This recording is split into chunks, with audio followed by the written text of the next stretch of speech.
Good afternoon, everyone. Welcome to the Amon Carter Museum of American Art. We're waiting for the south winds to come into this auditorium and blow some warm air upon you all. So please be patient with us. We're working to get the heat turned up a little bit. When the auditorium is full, it can get quite warm with all the bodies, but I think we might have undercompensated. So we're going to overcompensate now. I'm Andrew Walker. I'm the executive director here at the museum, and I really want to thank you all for joining us. This is a very special opportunity for us to present to you all many of the artists whose work can be found in the exhibition upstairs, Cowboy, which is on view through March 23rd, just so you know. How many have been through the exhibition? Look at that. You guys are all informed and ready to ask good questions. I'd also just always like to thank our members for being here, because your support for the museum allows us to present these programs for free and open to everyone. Cowboy was organized by Nora Abrams and Miranda Lash, respectively the director and the senior curator at the Museum of Contemporary Art in Denver. It was a very bold exhibition that we got introduced to a year and a half or so ago. And here, the presentation at the Carter is being sponsored by Sundance Square, which those of you who are Fort Worthians will know Sundance Square well, down in the middle of our city, but also with generous support from the Fort Worth Promotion and Development Fund, the Fort Worth Tourism Public Information District, and the Texas Commission on the Arts. A real demonstration of both our city and our state supporting this project. More internally, we're also supported by the Alice L. Walton Foundation Temporary Exhibition Endowment here at the Amon Carter. So we're super grateful for all those supporters. And if you're listeners at all to 95.9 The Ranch or 92.1 Hank FM, they are also in-kind sponsors for this project. So in rodeo season, as we are right now in Fort Worth, most of our rodeo friends are supporting this presentation of Cowboy. We are also always grateful from TCC, their sign language program, for being here. So a little applause for our interpreters. The interns, students, and faculty are an ongoing presence at talks and other public programs, and I'm thrilled that you are all here to support our talk today. So thank you so much. We have a little bit of a lot of artists are participating in today's program, 5 to be exact, and so we've set up a schedule of opportunity so that you all can really get a deep dive into the individual works, but also have the opportunity to ask questions of the artists. So we're going to do it in 3 sets, sets of 2 collaborative groups, and then a single artist at the end. We're going to try to keep on time, because we promised you we'd have you out of here by what, 3:30 or 3 o'clock. So we got 2 full hours, which should give us plenty of time. But my job is not to interpret or respond, but to keep us on schedule here today. As a reminder, I just would like you all to silence your phones if you haven't already. That way we will not be inadvertently interrupted by a dial tone that you may or may not want to share with the public. But as I said, today you'll hear 3 presentations from artists featured in Cowboy, and after each presentation, we'll take 2 to 3 questions from the audience for the artists about their work. We'll begin today with our first 2 speakers. Oh, let me see if I got these right here. Yes, Yumi Roth and Emmanuel David. After the question period, I will come back to introduce our next 2 speakers, Fabian Guerrero and Rafa Esparza. Following their Q&A, I will welcome R. Allen Brooks to the stage. For all of the Q&A questions at Carter staff, they'll be circulating with microphones. We'll be around to capture your questions for not only for the artists to respond to, but also to record, since we are recording this program. So now I have the distinct pleasure of more directly introducing Yumi Roth and Emmanuel David. They are artists and scholars who work collaboratively and and their research examines the experience of Filipino performers in the Wild West shows of the late 19th century in connection with the Spanish-American and the Philippine-American Wars. For the last 2 decades, Roth's practice as an artist has included public interventions, participatory and socially engaged projects, and site-responsive sculpture. Her work has been presented at the Walker Art Center in Minneapolis, the Marjorie Barrick Museum of Art in Las Vegas, Nevada, the MCA Denver, the Grand Central Art Center in Santa Ana, and elsewhere. She teaches sculpture and post-studio practice at the University of Colorado in Boulder.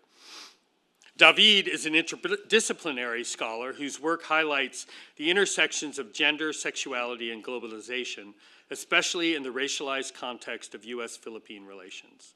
He's an associate professor of women and gender studies at the University of Colorado in Boulder. And I just have to say, having been able to visit with both Yumi and Emmanuel before, one of the precepts of our interactions with contemporary artists here at the Carter has always been about having meaningful and substantive connections to the historic story that the museum tells more generally in our permanent collection.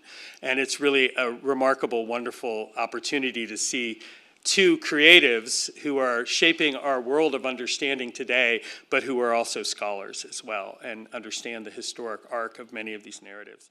So, without further ado, I want to welcome Yumi and Emmanuel to the stage.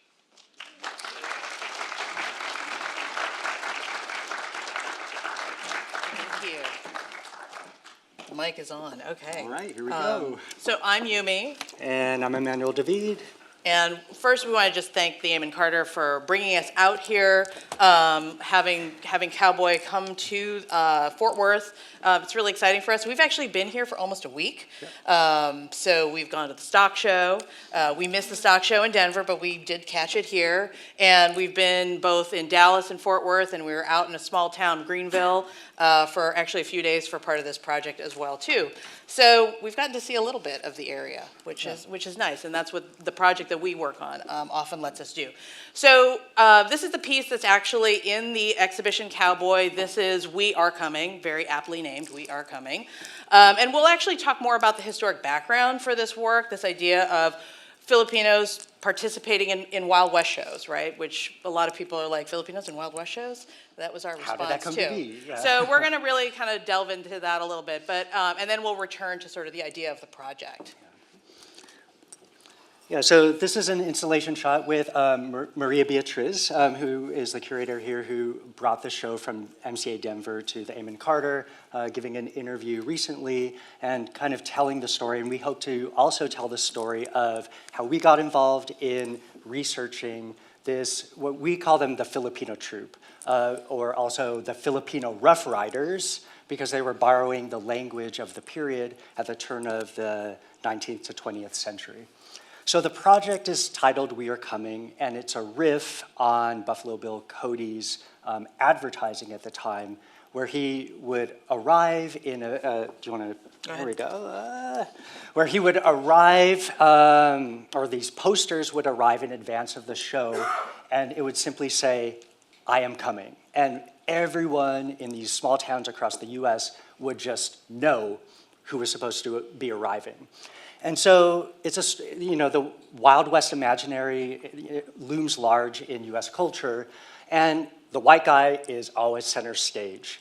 And so one of the things with this project is we were really trying to rethink that Wild West story, or the story of the American West, and kind of decenter and take this guy out of the center of analysis and look at the other stories of the participants who were part of the show. Yeah, let's move to the next slide, Also, please. yep. So sometimes we do this talk and people have no idea about Buffalo Bill's Wild West. I'm guessing here this is an audience that is more familiar. But just for a little bit of historical background, the Wild West show started in earnest in 1883 in Nebraska, Omaha, Nebraska. And then it traveled for nearly 40 years. And it was the biggest show, traveling show. Just the numbers of people that saw it in the millions over that period of time. This is just to give you a sense of the scale of the Wild West show, that's Buffalo Bill Cody in the center. And so I promise it's the last time we'll show him in the center of a picture. But the humans, the people who were both the performers as well as the canvas riggers and all that, it was over 500 people, right? Or Yeah. it varies. 547 He's got in the 1900. Stats. The stats. And about 300 plus livestock. So you can imagine just the scope of what that operation looked like. And by the time, the period that we're interested in, they're actually collaborating, or the business partner is James Bailey from Barnum and Bailey, and he's got basically it all like dialed in terms of the train system. So at this point, they are moving entire trains full of people and animals to communities large and small. 40 train lines over 200 days. What else was there? 11,000 miles covered in one season. 11,000 miles. And we to give you an idea of the scale. So this is the route. This is an image taken from the route book of the 1900s, 1899 season. And the red lines on there show the miles traveled. So all of it was done on the existing train lines at the time. And so, you know, you could imagine kind of the intense labor that went into moving a big show like this. So we have some work up at a gallery up in Denver right now called 11,111, and that was the number of miles traveled in 1899. One of 2 years that the group of Filipinos were in the Wild West show. And so the Filipino troupe was not in it the entire span of the Wild West show, but in two pivotal years, 1899 and 1900. And so, that raises the question, why during those 2 years was there a group of Filipinos in the show? Right. So kind of backing up a little bit, one of the things, I mean, this was a question, we both have lived, or actually Emmanuel's from Colorado originally. I've lived there long enough to claim it as a second home. But, you know, for us as Filipino Americans, we were always wondering where was this story in the context of the American West or the imaginaries of the American West. And Buffalo Bill's Wild West, or Buffalo Bill himself actually died in Colorado, so his grave is there, and there's actually an archive there. There's actually quite a repository of stuff. So it was a place we started, and it was actually just a little bit of a stumbling. This is an image at the Denver Public Library of just one of that kind of archive of stuff.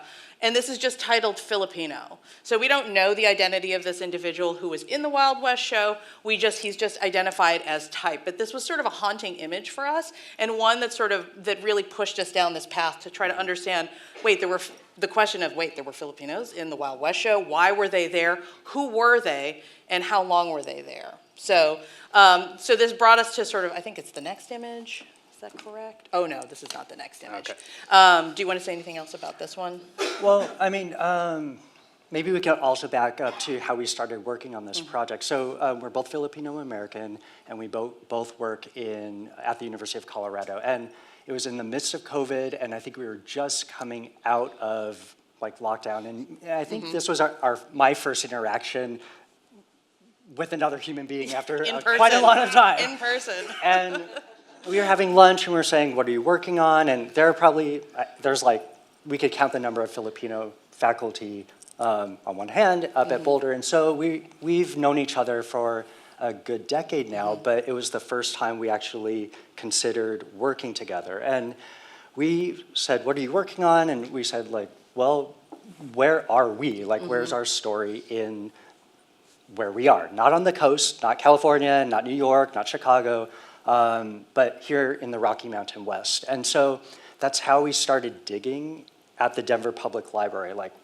Where's our story here? What's going on? And to circle back to this, that image popped up in a scrapbook. So Nate Salisbury is Buffalo Bill Cody's business partner or manager. And he collected or made these beautiful scrapbooks. Every town that they went to, they had clippings. And there was also a related photo album, and this was taken from that photo album. So it was a puzzle. This person was unnamed, and the lighting, the face is barely legible, and it just raised a lot of questions for us. And so we we were hooked. We Yeah. became obsessed. We were going through all the digital material, and then once the libraries reopened, we were able to look at microfilm. We were looking at the digital newspapers. Anything else? Photographs, we Photographs. traveled up to Cody, Wyoming to look at their archives. I mean, we've gone into little historical centers and whatnot to look at their archives. So it's basically, how do you tell the story of people who are marginalized in that story? They're not center. There's nobody really trying to remember this group of performers. So we're sort of piecing that together from the periphery. So the story, going back to how did they get there and why, this all occurred at the end of the Spanish-American War. So the Spanish-American War ended in 1898, and 1899, the Filipino group was recruited. And so the U.S. acquired its new colonies at the end of the Spanish-American War, the Philippines, Puerto Rico, and Guam, and Hawaii. There was a group of Hawaiians that was actually added to Buffalo Bill's show in the same year. And so we were interested in this kind of this moment of U.S. colonialism and imperialism, and trying to fold in, the subjects of our, in quotation marks, new colonies. Yeah, and everybody's heard about the Spanish-American War. Few people have heard about the Philippine-American War. But it's the big, bloodier war that nobody talks about. And essentially, it's this pivotal moment in which the Philippines believes it's going to be an independent nation. It's thrown off the shackles of Spain. The United States comes in and says, well, you know what, we kind of like it here. We're going to keep you. So the Philippines declares war February 4th, 1899. So you can imagine this is all incredibly tight. And this group of Filipinos is actually joining the show weeks later, like 4 or 5 weeks later. So that 5 weeks later, they open the season in Madison Square Garden in New York. And what happened was quite remarkable. So this is what a scrapbook looks like. this is like our version of the scrapbook. We pulled some of the clippings. But, the Filipinos became part of a larger group that Buffalo Bill Cody called the Congress of Rough Riders of the World. And so they were the Filipino Rough Riders. There were other groups, the Cossacks, the Gauchos, Irish Lancers, and it was meant to show kind of a range of different groups of people from around the world. Most of them were received warmly, there was rounds of applause, but because of the unfolding Philippine-American War, the reception of the groups of Filipinos looked quite differently. And so you could imagine a crowd of 20,000 people, and this group of Filipinos, there were 3 in that first year, and the next year there were 5 more for a total of 8. But when they first entered into that big arena, they were not received with applause, they were not received with a warm welcome, but instead with hisses and boos. And every time we talk about this, I get chills because, 3 people and that mass crowd of mostly white antagonistic subjects, we think about how much it would have taken to kind of hold your head high and be in that space. And so For 2 shows a day. For 2 shows a day, for for I don't know the entire route, but it was more pronounced at the beginning of this season. And so thinking back to the names that we put upstairs, when you're seeing those names, they're like full people, they're like full subjects who our goal is really to kind of restore their memory or their full being, that they were not just performers, they were not just the supporting actors, but instead were people with their own hopes, dreams, ambitions as kind of new people in the U.S. So, Yeah. want to say anything else? Yeah, or? just in terms of, this is just like a tiny fraction of the various newspaper articles that exist, both in those scrapbooks as well as digitally. And one thing that also struck us, in addition to just the vitriolic response that the Filipino group got, especially in the beginning, was just the volume in which they were actually talked about in that time period. Because if you I'm sure everybody has Buffalo Bill scholarship as a second hobby here, but if you did, what you don't see the Philippines. They do not appear in any of that literature. So when we realized that they were actually talked about quite a bit, they were reported on, whether correctly or incorrectly, quite a bit, that changed the story for us quite a lot, I think. Yeah. So, This is the route book. So this route book is actually upstairs in the exhibition as well, too. This is just like one of the many, the beauty of being the most popular Wild West shows, there's a lot of ephemera out there. So the chances of being able to find things are a lot greater than, say, in other Wild West shows. So this is a route book that would have been a souvenir item, I'm guessing, that you could have bought or somehow you could have acquired. There's one in conjunction with the exhibition. It's from 1900. And what it shows is the actual 8 names of the 8 Filipinos. And we also, that's one that had, when we saw those names, it kind of gave us goosebumps, because unlike other expositions, so like World's Fairs, which would have brought Filipinos later on as exhibits, this is one of the instances where people are named individually. And we wondered about that as well, too. What does it mean to be named in that period? To join this sort of giant, kind of production, there is a kind of desire there too that we've been sort of trying to wrestle with. So there are the 8 names. Do you want to read the 8 names? It's important to say them out loud. yeah, I think. so Geronimo Inocencio, and upstairs the name actually appears as Jerome. So we dug into some other records, and later in his life, he kind of went by Jerome. And so we were interested too in like the ways the names changed. Gregorio Azaraga, who we traced back to New Orleans, who lived after the show, settled in New Orleans. Lorenzo Eman, we found some census records and other documents that showed he settled in Chicago. Do you want to? And then Felix Alcantara. He was actually in Minnesota. He died in Minneapolis. Filemon Imroso, we don't know. It's a mystery. It's a mystery. Eustaquio Caliz, also a mystery. Isidoro Constantina, he died in New York. We found a bunch of records. Actually, he was tight with Geronimo, we found later, which is great to know. They were BFF. Yeah. And then Isadora Alcantara, who's really interesting because in the context of the show and the reporting, she looms large, but then for us, she kind of disappears in the record afterwards. So she's an interesting one that we keep returning to. So anyhow, this is like sort of one of these pages, and it gives you, again, like kind of the sense of how things are laid out in this root book. Yeah, and Isadora's fascinating.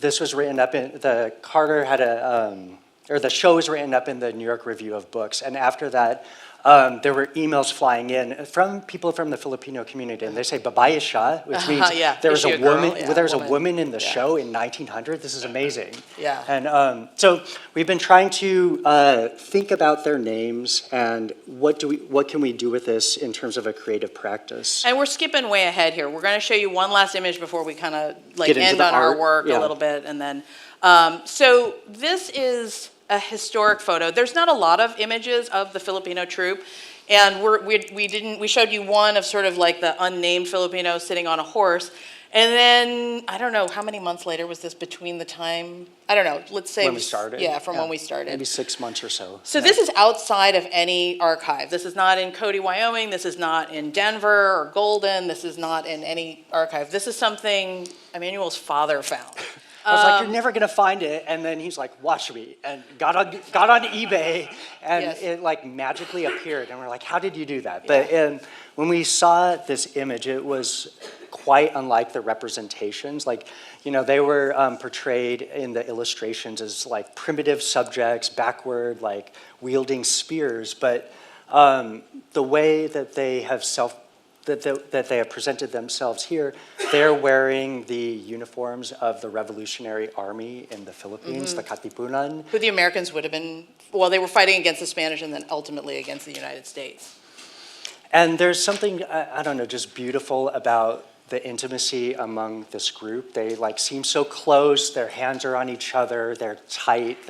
There's like a warmth here that does not come across in the illustrations that appeared in the newspaper. So, and on the back, there's Which is even more amazing. Which is even more amazing, is this inscription that says, "Remember to Buffalo Bill's Wild West, the Filipino troupe, and has October 1900.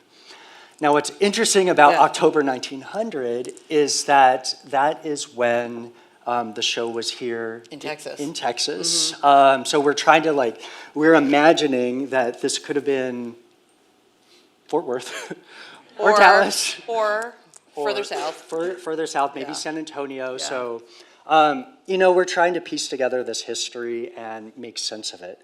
You want to say something? Yeah, so we always have to tell this sort of big history of when we talk about this project, just because otherwise they're like, why are you guys putting names up?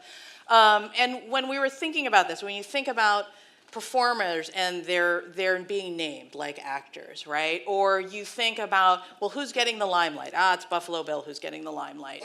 And then you come across a photograph that is actually, it's kind of a call to us as kind of the future recipients of that photograph to remember, right? Remember the Filipino troupe, right? Okay, us. Who? Us. We started thinking, imagining, well, what if they were the ones who were centered in the story? What if they were the ones who were in lights?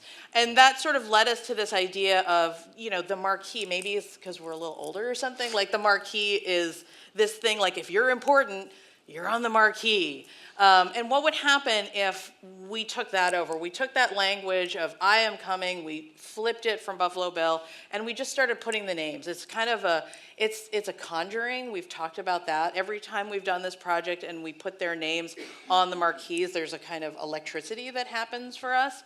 So this is the very first iteration. This is a photograph that's actually up in the museum as well, and this is in Boulder Theater, in Boulder, Colorado, so where the University of Colorado is. And we put these are the original 3 Filipinos, so Geronimo, Isadora, and Felix, and then the text "We Are Coming." And there's nothing showing in the theater.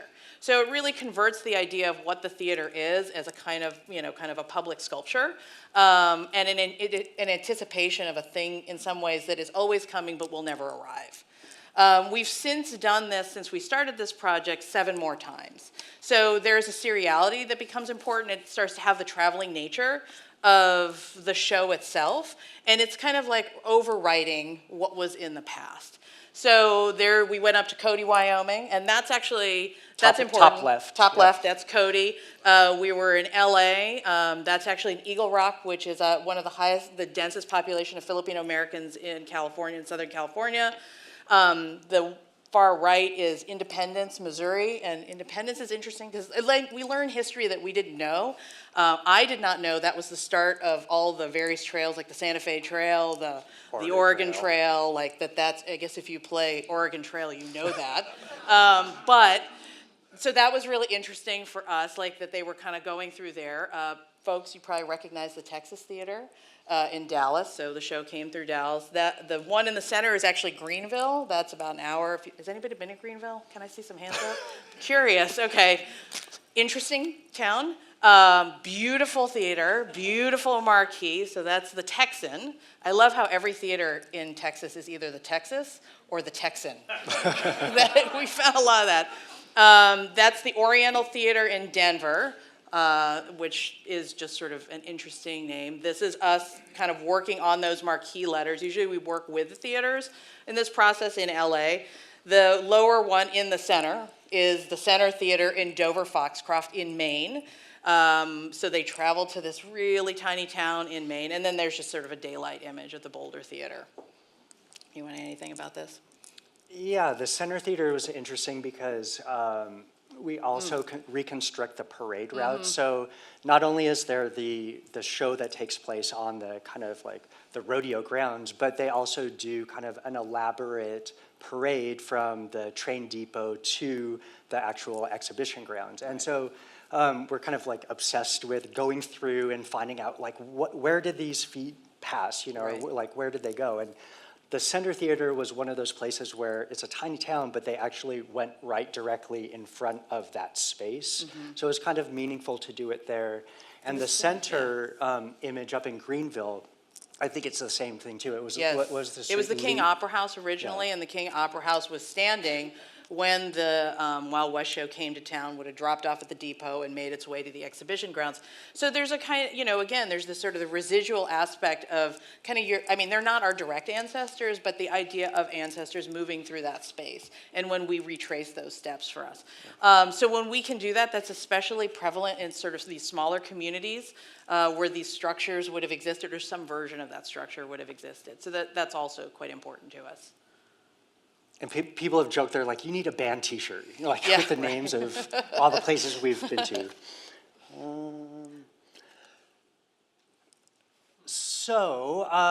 Just proof that he came through here. Yeah, proof that he came here. We went through the local papers here and pulled the ads that appeared in advance of the show. So October 10th, Fort Worth Register, and then a day later in Dallas. That brought us to the genealogy. What's the name of it? The genealogy. Fort Worth History or Genealogy. Part of the Fort Worth Library. There's a history center. History Center. Yeah. Yesterday, so we were able to find that because it was inaccessible to us in the digital archives. So we pulled those yesterday. Yeah, those are fresh, hot off the presses. And so this is just a kind of a closer up. This is the Texas Theater in Dallas. And here we did something a little bit different. Oftentimes what we've done is we've picked some selection of names. In Greenville, it was the first time we were actually able to put all 8 names up. If you saw, a lot of everybody's names are pretty long, and either they don't fit on the marquee or the theater doesn't have enough letters. So we're working always with those kind of different constraints. At Dallas, at the Texas Theater, they didn't have enough letters, and they couldn't give us, usually we take the whole marquee over, but they couldn't give us the whole marquee. So we thought about it in this sort of contemporary moment too, which was a little bit of a shift for us, because we've always thought of it in an anticipatory way, but we've wondered also about kind of where are we now? So this says, of course, in the English, we are coming. Ang Walong Pinoy is just the Filipino 8, and that's our little play on the Magnificent Seven. We've always kind of been playing with that in the background. But then the last phrase is nandito na kami, and that means we are here. And that feels like, actually just got a little chill saying that, but that is also a reminder that it's not just a past sense of immigration, especially when immigration feels like vilified right now. It felt really important for us to say that in Filipino in this moment. So we used it as that chance to do it up at the Texas Theater. Keep going? I think yeah. that's the last of these images. We have a couple other images that we can share, but I don't know. How are we doing on time? I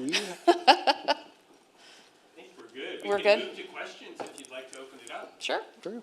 So please, raise your hand and a microphone will magically appear in your hand. Is that still up?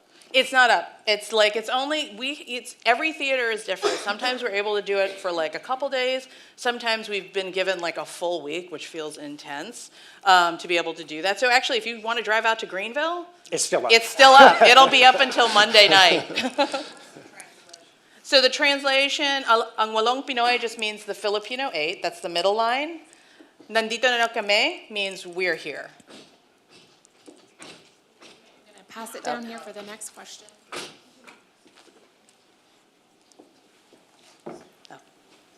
What you said is that each of these communities, the show was there only a day, so this big, huge production would Oh, yeah. unload, go down and do performance and go back. Exactly. So basically, they would use the train lines, right? And we've become pretty good at reading the train lines on maps now.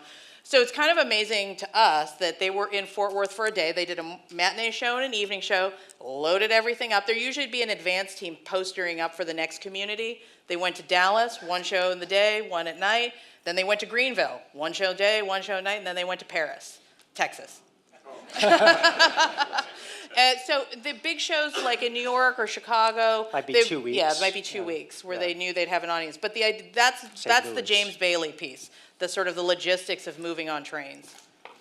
I have a question about the issue of the hissing.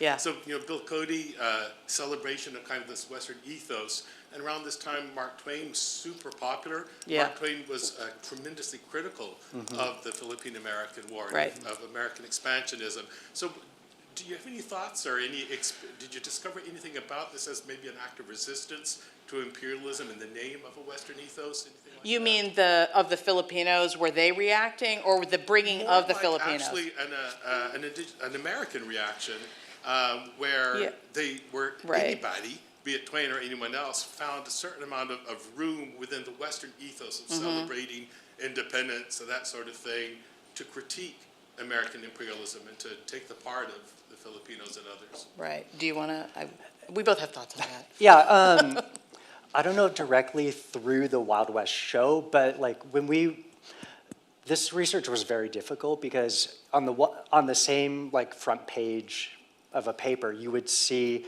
like the show's coming to town, and then you would also see like really brutal language about like U.S. soldiers in the Philippines, or like, you know, the dead on both sides, and like, so we were confronted with like seeing some really nasty images. So maybe like Mark Twain's words were not in direct relation to this, but in the column over, that discussion was taking place. So it was like, it was fully in the mix. I don't know, in terms of like, all of this was happening at once. Like, we're focusing really on the show, but like in context, those debates were playing out, and like, you know, some papers were more sympathetic than others. Some like, I think even one of the Dallas papers was like pretty harsh in terms of its views on Filipinos as, you know, the enemy, as insurgents, as, you know, primitive subjects that needed education and U.S. intervention. So the debates were unfolding in real time as the show was moving along. And the reporters were asking, we have interviews with various Filipino performers, asking them their insights on the Philippine-American War, or their insights on being in the U.S. And those are interesting because you can imagine, here you are, one of 3 or one of 8, and you know, you've got to answer this question and you have an opinion, right? And how are you going to frame that opinion when maybe the majority isn't in your favor? So there's that piece. They would ask Cody his opinion about the Philippine-American War, and he would often like pair it with his sense of like the Indian Wars, right?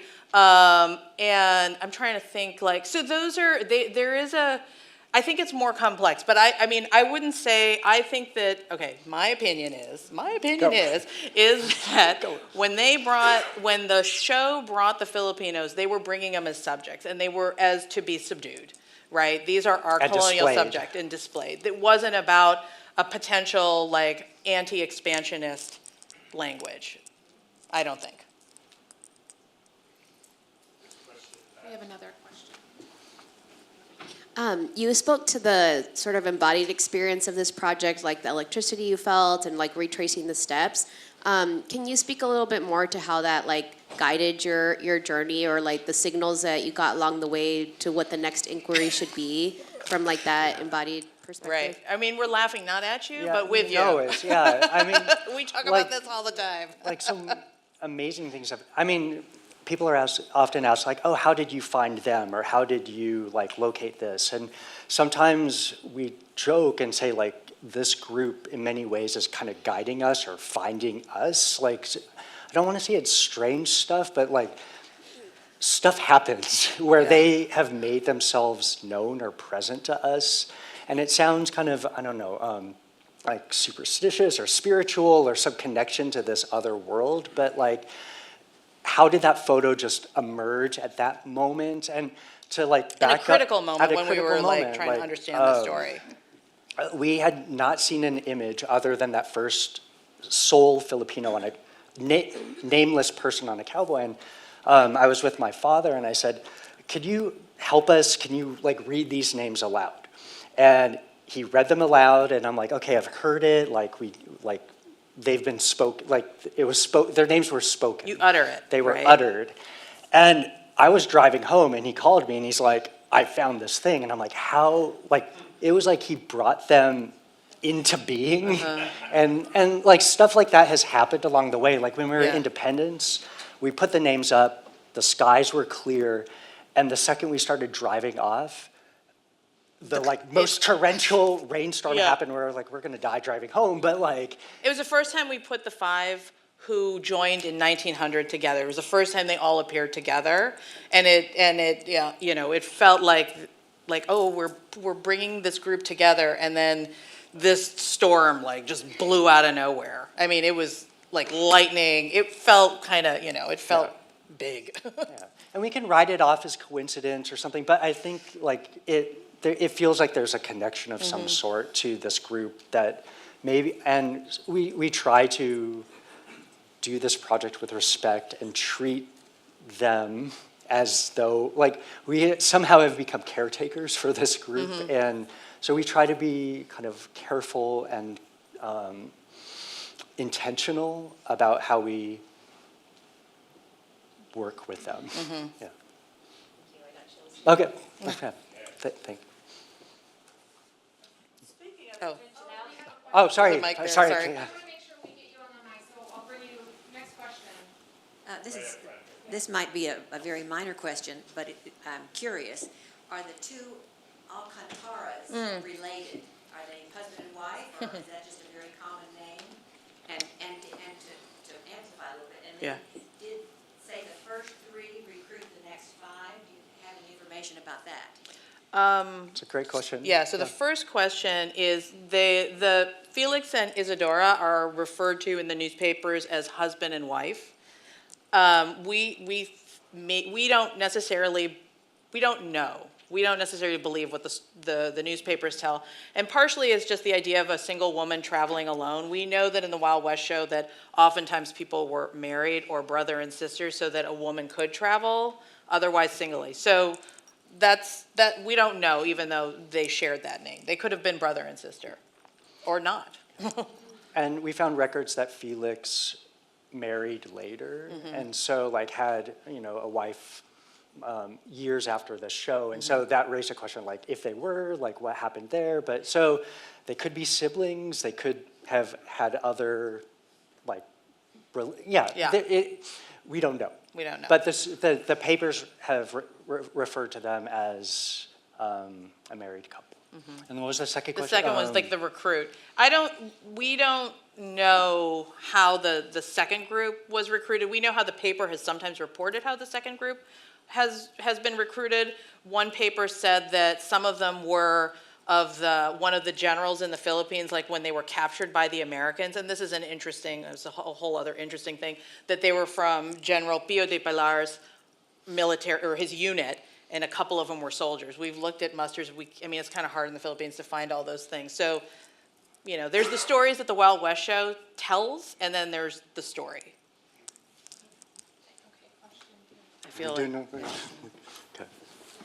Speaking of intentionality, since I knew nothing about the Filipino War, what was intentionality of bringing them? Was Wild Bill aware that war was coming? Because you also mentioned, I think it's more of a marketing ploy, that one year it would be the Gauchos, the next year it was the Irish, you know, to keep the show fresh and attract maybe different crowds. So where is the intentionality of the different types of marketing plugs that he was doing and who he brought over? Do you think they were aware that the war was about to break out, etc.? I mean, I think you could.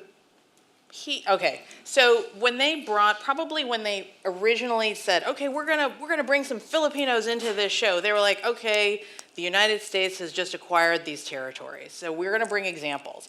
And then in the process of doing those contracts, finding the people, the political moment started to shift. Now, I'm sure that people in the upper levels of the Wild West show knew what was coming down, right? I mean, because it was in the papers. There was already debate going on, like, should the United States stay in the Philippines, right? That was already kind of happening. So it wouldn't have been a surprise, but it was a shift in intention, right? Like, these were just, oh, okay, here's our new subjects, to now, oh, these new subjects are actually our enemy combatants.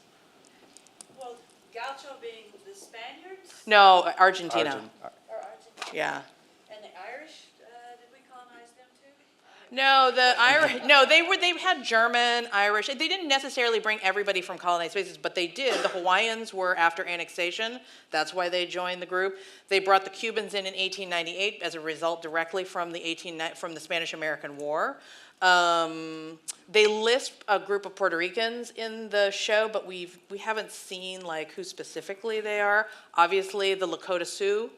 They are, a colonized people within the United States. So that, that's there. Who else? The Vaqueros are a little bit different, but that's also kind of coming out of that relationship, that long conflict between U.S. and Mexico. So, I don't know if there's journals of like Cody's thinking or his business partner, Nate Salisbury's thinking, but these are sort of things that are in the political moment that they're trying to capitalize on, wouldn't you say? Yeah. And I think you're right about trying to keep things fresh. So in 1900, when their contracts were not renewed, the following year they added, was it the fall of... The Boxer Rebellion was the kind of the main finale of the show in 1901. So by then, you're right, they were trying to move on to like the next current event, so to keep things fresh. Yeah. All right, we have time for one Yeah. more question.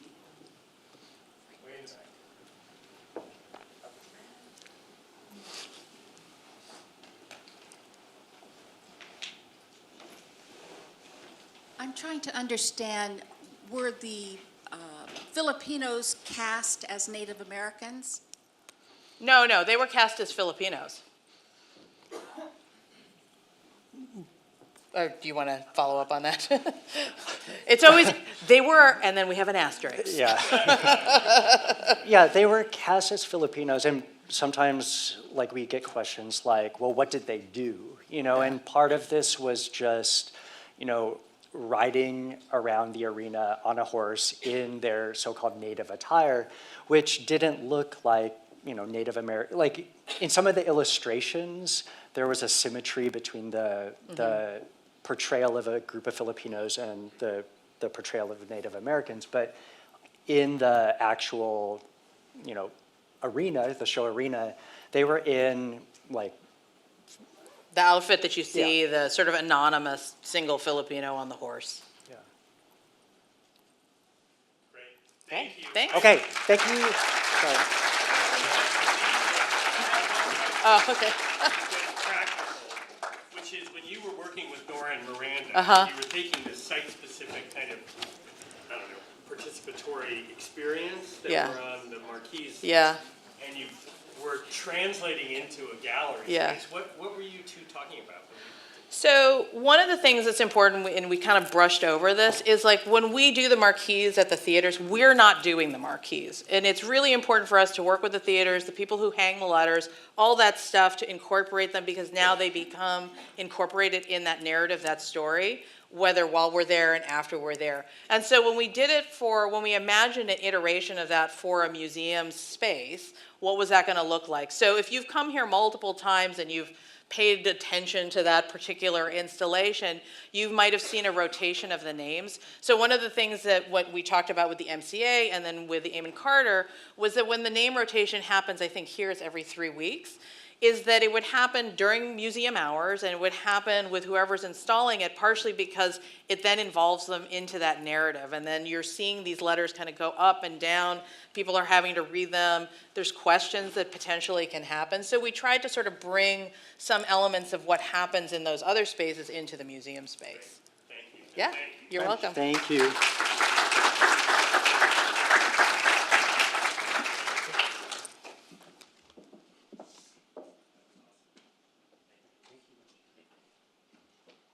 One more round of applause for Yumi and Emmanuel David.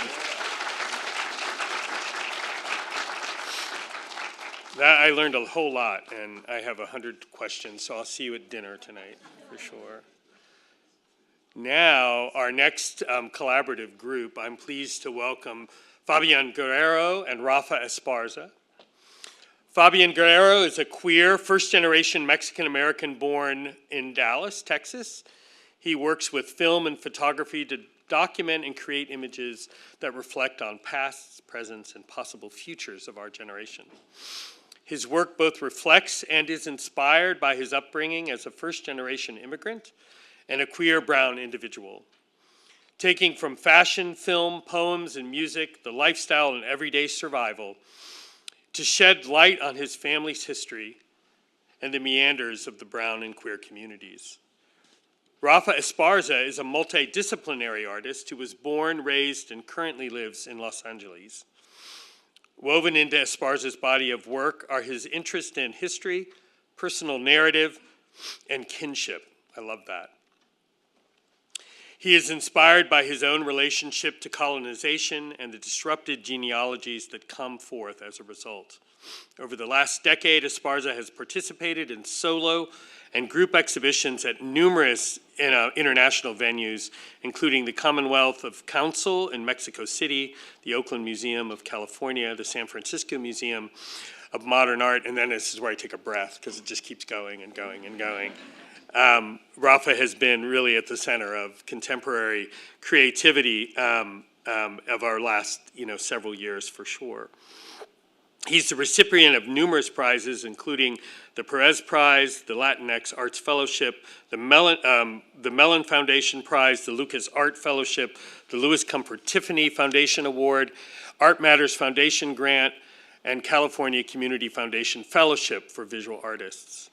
His work is in the collections of the Ashti Foundation in Beirut, the Ultimate Art Collection in Los Angeles, the Dallas Museum of Art, the Los Angeles County Museum of Art, the Minneapolis Institute of Art, the Museum of Contemporary Art, Los Angeles, the Museum of Fine Arts Houston, San Francisco Museum of Modern Art, the Solomon Guggenheim Museum in New York, and the Whitney Museum of American Art in New York, as well as many others. I'm super thrilled. The collaboration that the two of you did was perhaps the most moving to me, not only from its connection, which also came up in the first presentation, to our kinship, what you said, this notion of where we come from and how we reshape that in our own identities. It's truly a moving piece. So please help me welcome both Fabian and Rafa to the stage.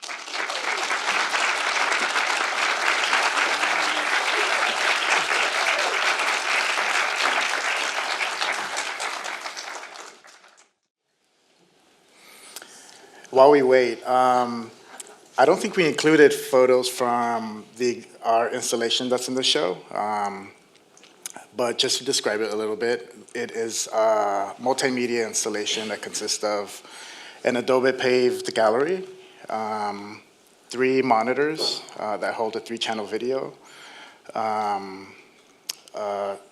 sound that comes from hovering speakers, photographs that Fabian took, and then a painting that's a diptych.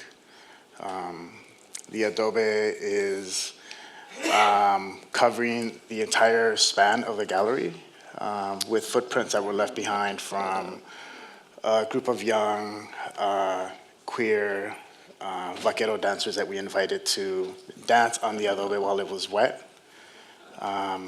With enough time for it to dry so that their footprints remain during the course of the exhibition. That's all right. So, hope you guys get a chance to see it.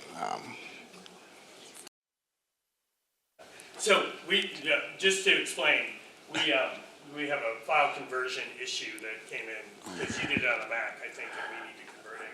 I have the computer if you need it also. If it makes it easier. If you have your computer. Yeah, cool. That'd be awesome. Rafa, you're saving the day. Can you hear me now? Okay. Yeah, come up a little closer. But going back to the conversation that they brought up, with the Adobe floor and the installation, which Rafa explained, in the beginning in the Denver, it was me and him, which our intention was to kind of bring in dancers from the community to kind of take part and kind of be this performance and kind of leave this memorable moment of the piece itself and what we're talking about.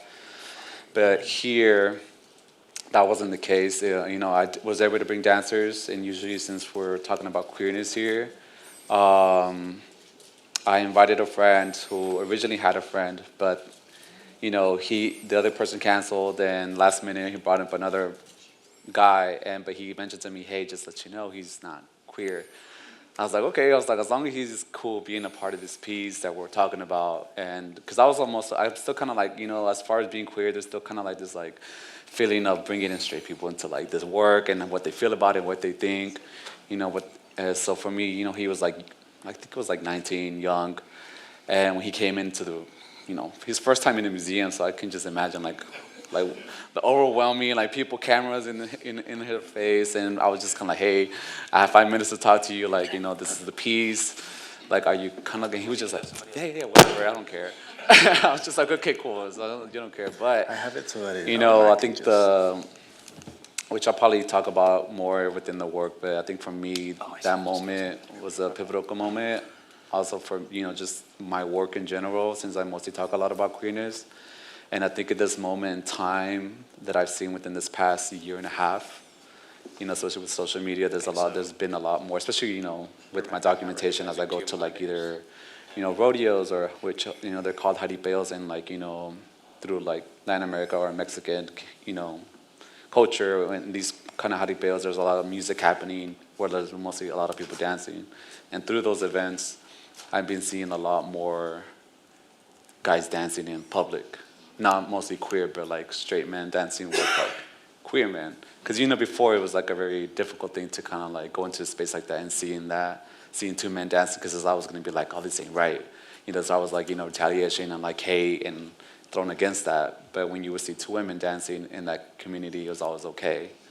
So I feel like within this, I would say maybe I was trying to backtrack within these past 2 years. I've been seeing a lot of that. And the men who are dancing with these queer men, they're very more like, feminine presenting men. So for me, that's always just was like, wow, like this is like something that I kind of like never seen. And for this guy to come in and dance with my friend who was more queer femme presenting, it was just kind of like also like it kind of like made me reshift, in how I like to go along with my work and how I pursue to document that. Thank you.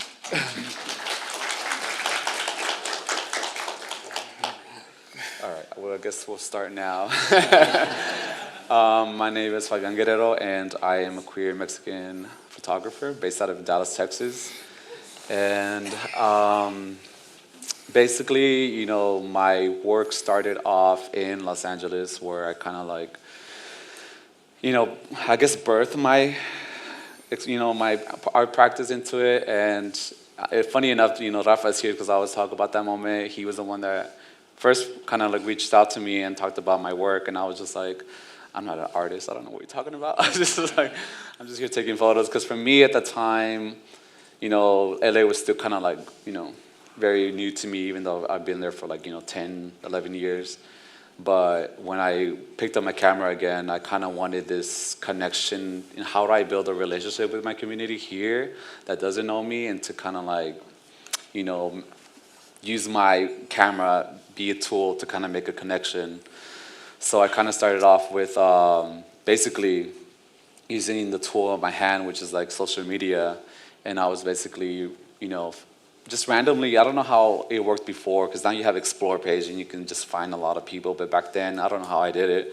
But I was kind of like running into like, more queer like boys in LA who I will notice like would dress in, just cowboy and like vaquero. And for me at the time, it wasn't, I think that even the vaquero itself wasn't really heavily like, populated the way it is now with like the music, the genre, the styles, and the way, it has shifted within these past like maybe 4 or 5 years. But at the time it was like, it was hard, it was still kind of like shocking for me to see queer men, or just within that community just own it, and for me that was like, wow, that was kind of like my connection, because I grew up very, strictly with the culture, especially being also raised within the border of northern Mexico, where that's very like, heavily populated and popular. So being in LA, different city, different kind of culture, was kind of like my way to make a connection, kind of build a bridge. So I would reach out to them and basically introduce myself, and just regularly take them out to coffee, meet them, and then from there I'll kind of like express like, hey, so I noticed that you dress this kind of, in this sense, in this vaquero style. I love the way you kind of like either make it your own or either you just own it. And for me, I would just then introduce like the idea that I wanted to photograph them and what they would think. And then obviously they would just be like, yeah. So I would, take my camera and just kind of like document them, and either within their like the community they grew up in, or certain parts of, Los Angeles where I can kind of find that, sense of like home, and to kind of bring them along to the space, or even just if they even had a memory or connection to the space itself. So I would then just kind of continued on that, and through that documentation birthed my, which I kind of titled it my brown queer, ranchero norteño series, and that from that kind of just like then shifted, and continued on as I went on through the years. And being now that I moved back here to Dallas, Texas, like 2.5 years ago, I was able to just now continue that, and especially now with this like installation, Rafa invited me to be a part of this exhibition and the Cowboy, and then now being back in Texas and Dallas, especially, that kind of gave me the opportunity to like, I never really done anything here as far as just like documenting my family or myself. And that was kind of like my chance to kind of now step into this community and kind of like get my feet in the water again and fill it out, and kind of just navigate the culture not only within Dallas but just within Texas of what I'm doing now. And now that I'm in Texas, I'm kind of just taking it further, into Mexico, to Midwest, to like Chicago, Florida, because I think now my exploration is just like how, and the big important part of this piece itself is the photographs were basically inspired by queer nightlife, because a lot of the queer nightlife is kind of that caters to queer Mexican vaqueros, that they can dance to the music and dress in this kind of way without being judged, to have a safe space, and going back to Los Angeles, they had Temple, and then be here in Dallas, we have, Rieles and maybe a few more, but Rieles kind of like is the big one here in Texas, where it's just like a queer, like a big space, and it's just, like again, it's just a queer vaquero dance club nightlife, and and through that, I kind of expanded my, research into figuring out why, the importance of these kind of spaces, right, and why they matter, and why some of these spaces. I first kind of was like very like, oh, I want to document it. I was so like, pressured into want to document these spaces. But the more I kind of like it would get to know the owners and like the community. Sorry, it's very cold, and I'm like breathing in this cold air. I'm like, but the more I kind of like, made a relationship with the owners and, figuring out what's the safest way to kind of document this, the more I realized, maybe the spaces don't really deserve to be documented at this moment for me, because I had to understand like either half of the people there are immigrants, that if they feel like they're kind of afraid of their identity being thrown out there. Two, I also had to respect the law in the sense where, also even half of them, even though they're all queer in this one night in this one space, but half of them are still basically considered very like in the closet, where they live their, every day of the week they live their normal lives, but in just one night they're able to just be themselves, and, there's come a lot of like, interference where sometimes, where they have had photographs like, basically being out in social media, either when they throw events, but I would hear back up, a lot of them would just kind of contact the owner, but like, can you please take the photo down? My mom doesn't know. If they find out with this, I can, it's very just, so there was a lot of things that I had just finally just sit down and respect and understand. So then I thought to myself, like, how can I take this and what I want to do? Because there's a big part of me and still that I want to like, push forward to documenting how I'm able to continue that. So my way was basically, because usually when I think about big projects like this, it's very easy. It's very kind of hard to kind of step in and like photograph it and then just kind of step away. But I didn't want to do that. I didn't want to step away. I wanted to more like dwell myself in more and more and more. So the more I kind of like visit these places, I travel, I like go, even though I'm not like a big nightlife person, but I'm like out like at least every other weekend, and I'm just like, this is exhausting. But I'm just like, this is my way kind of like, one, to step into this space. So now these people can see me more and more and more. They recognize my face. So now that I'm like, okay, I feel like they see my face, some of these people at least. And now what I'm doing is now like stepping in and like, I invite them out to dance. I invite, for a drink. And through that, I'm able to at least make a small connection. So through time and time, then, there builds a relationship. Now they're like adding me on Instagram. They're like, oh, what's your, phone number? Let's hang out, blah, blah, blah. And through that, I kind of just let it be. I still don't force that kind of like my photography to them yet, because I think for them, they don't know about art, They don't, when they think about art, they're just like, I don't know, I don't paint, But as far as something like this, it's very still kind of like intimate, because one, they never had their photo taken also, so that kind of feeling when I throw the camera, like, oh, let me take a picture in this setting, they're like, you could just see this shift, And I've noticed it, many times where they come to the studio and they like sit in front of my camera and they're just like, so like, I don't know, like nervous. But it's kind of like also my way, you know what, like this is not about me, because even through this moment that I'm taking the photograph, it carries on to more like not just a photo. There's so many conversations that happen beyond this photo, their background, their story, why they're here. And two, and why this photo, when I'm taking this photo, it's also like a gift for them, because one, like this is probably like I'm documenting also their life and their moment, this time, to kind of just like take that with them, and I kind of just give them a print, so they can take that, either gift it to their family. And most of the time, it's like I've taken these photos. The beautiful parts, like they will come back to me like weeks later when I give them a print, they give it to their family, and they're just like, thank you so much. I sent this to my mom, or I sent this to my dad, I sent this to my grandma, and they're just like, they never had a photo of me. Now it's hung up in their wall. For me, it's like, I was like, oh, that's just like the most like kind of like monumental moment for me that I'm able to just take away. Because again, it's never about like, oh, I want to be in a museum. I want to be like, for me, it's more like creating this like really strong relationship with the community that I'm a part of. And the history that I want to tell with that, and the importance of just like documenting, right? Because I think for me, growing up was just very like, heavily Americanized through Texas, history. And so for so long, I remember sitting down with myself and being like, you know what? I don't see many of this, history in the way I want to learn. So how do I like kind of create this like open book for people to kind of learn and create conversation with?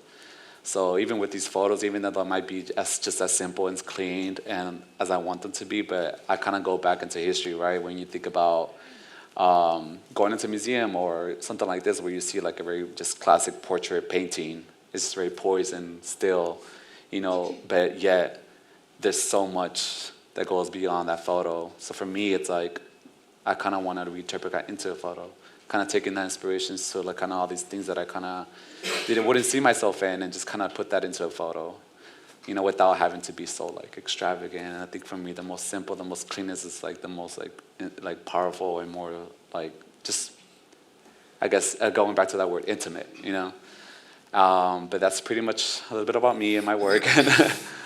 Thank you, Fabian. Something that I really appreciate about your approach is how fraught the history of photography is when it comes to being a person of color, or having a person of color or another person being photographed.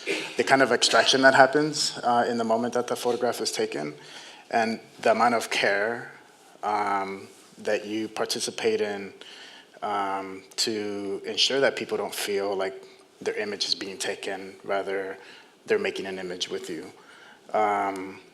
I work a lot through performance and installation, and more recently painting. Adobe has become a primary material that I work with. I learned how to work with Adobe from my father, Ramon Esparza, who migrated to the States in the 70s from Durango, Mexico. He grew up in a very small rural town in Durango where Adobe brickmaking is a very common practice. People still build their homes using Adobe. And I asked him to teach me how to make Adobe because we had a severed relationship. I had come out to my family and to my community, and he was really struggling with kind of like receiving me in this way. And so I really missed his guidance, I missed our friendship, and I thought, maybe if I asked him to teach me this this way of working with land that I know is very dear to him. Maybe this could be a way of us bonding, right? And so I imagined these really grand conversations that we would have. None of them happened in that moment, but we did spend an afternoon in his backyard. He taught me how to make the wooden molds that you put the adobe in to make bricks. He taught me the recipe that his grandparent had taught him how to make. And so for the first few years, and so I saw that as a first step in mending our friendship. Years later, the conversations that I imagined us having in that backyard, we had through collaborating together, through making artwork together. I started making bricks to build brown spaces and traditional art spaces that would invite other brown artists to share their works inside of. So thinking about exclusionary histories of traditional art spaces and museums, and using an adobe as a material to create a place of inclusivity. And so I started making structures out of adobe in museums, and the conversations that I was having in these spaces were very challenging. The adobe was being brought in, and just through the mere kind of like logistical protocols of in taking a work that's made out of organic matter, that's alive, that contains dormant seeds, maybe insects, maybe other live organisms. The museums would always suggest for the adobe to be sprayed down with the DDT, a pesticide, or zapped with radiation. It's very common. It's like a very common practice. A lot of artwork kind of like undergoes through these kinds of processes. And for me, it's really important to preserve the integrity of my father's recipe. And so whenever I declined that process, the work ended up being kind of like separated from the rest of the work. So at the Whitney Museum, during the biennial, the work was shown in a gallery that didn't share ventilation with the rest of the work. At the Hammer, for the Made in LA biennial, it was installed kind of like in a quasi-outdoor space. So up to this date, major collecting institution has not brought in like a major adobe installation indoors into their interior galleries. But so things that I've learned about working with adobe for me that are really important is this way of working with a group of people and mixing this soil that comes from land into a building block, right? And the relationships that form by just like laboring. And I see this as an immigrant labor. Even though it's very common along the Southwest, it's a labor that my father brought to the US from his hometown in Durango. And so over the course of over 10 years now, I've been able to collaborate with dozens of artists and to make incredible works, but more importantly, to create these really incredible bonds. And so recently, maybe 5 years back, I built a rotunda at the Whitney, and one of the artists that I invited to show their work inside of it painted a mural directly onto it. And so my initial training in art was through drawing and painting, and that got me really excited about coming back to painting. And so I've been spending a lot of time in the studio building these earthen panels. The panels that you see kind of like rotating in the slideshow are made out of adobe. And then I paint portraits of people that are my family, that are my friends, that are part of my community. The people that I chose to show in the slideshow are all queer folks. I'm interested in painting black and brown people. I'm interested in having their bodies have a direct relationship to land, something that we have such a fraught history with, histories of displacement, histories of violence that are connected to land. And so I see painting as a restorative kind of like process and practice. I guess we could talk a little bit about, we already talked about our installation, but we could talk a little bit more about it. I guess what felt important to us or coming into this project, Fabian and I had been talking about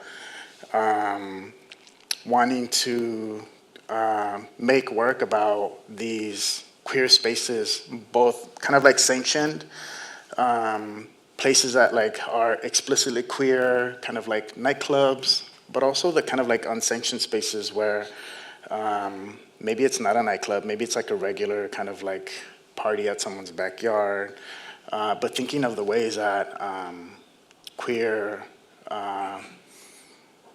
people that reside within vaquero culture kind of like are able to like convene and experience the music, the dance, and the culture that they grew up with. And all of these questions regarding the ethics of how to protect these communities, how to protect these identities, how to protect these people, how to also still document, how to also, because these are communities that feel like there's like kind of like a doubling of precarity, right? There's like oftentimes like migrant and immigrant, but then also queer, and so like how do we kind of like preserve these spaces while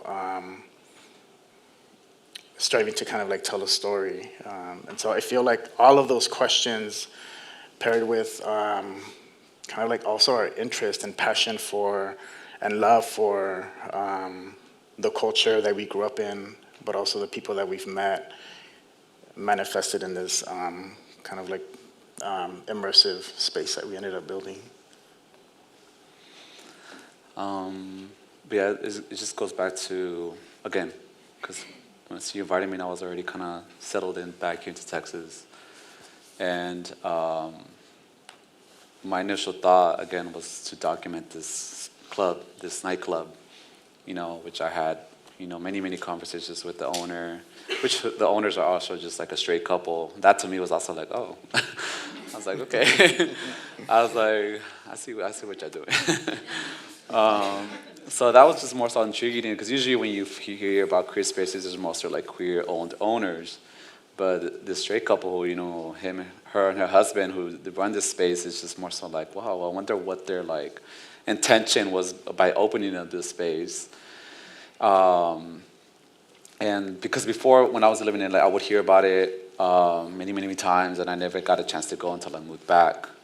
So on the first time going to this space, I was like, whoa. Like, nothing that I've ever been, because obviously, in LA, I've been to Temple, I've been to other, but this one kind of was just maybe because of the space in general, because it's just huge. There's like inside and outside. But how many people do you think it holds? Like thousands. Like, it's huge. I've been, and I went, the first time I went, it was during like a little, I think once a year they have like a big festival. And that time I was seeing,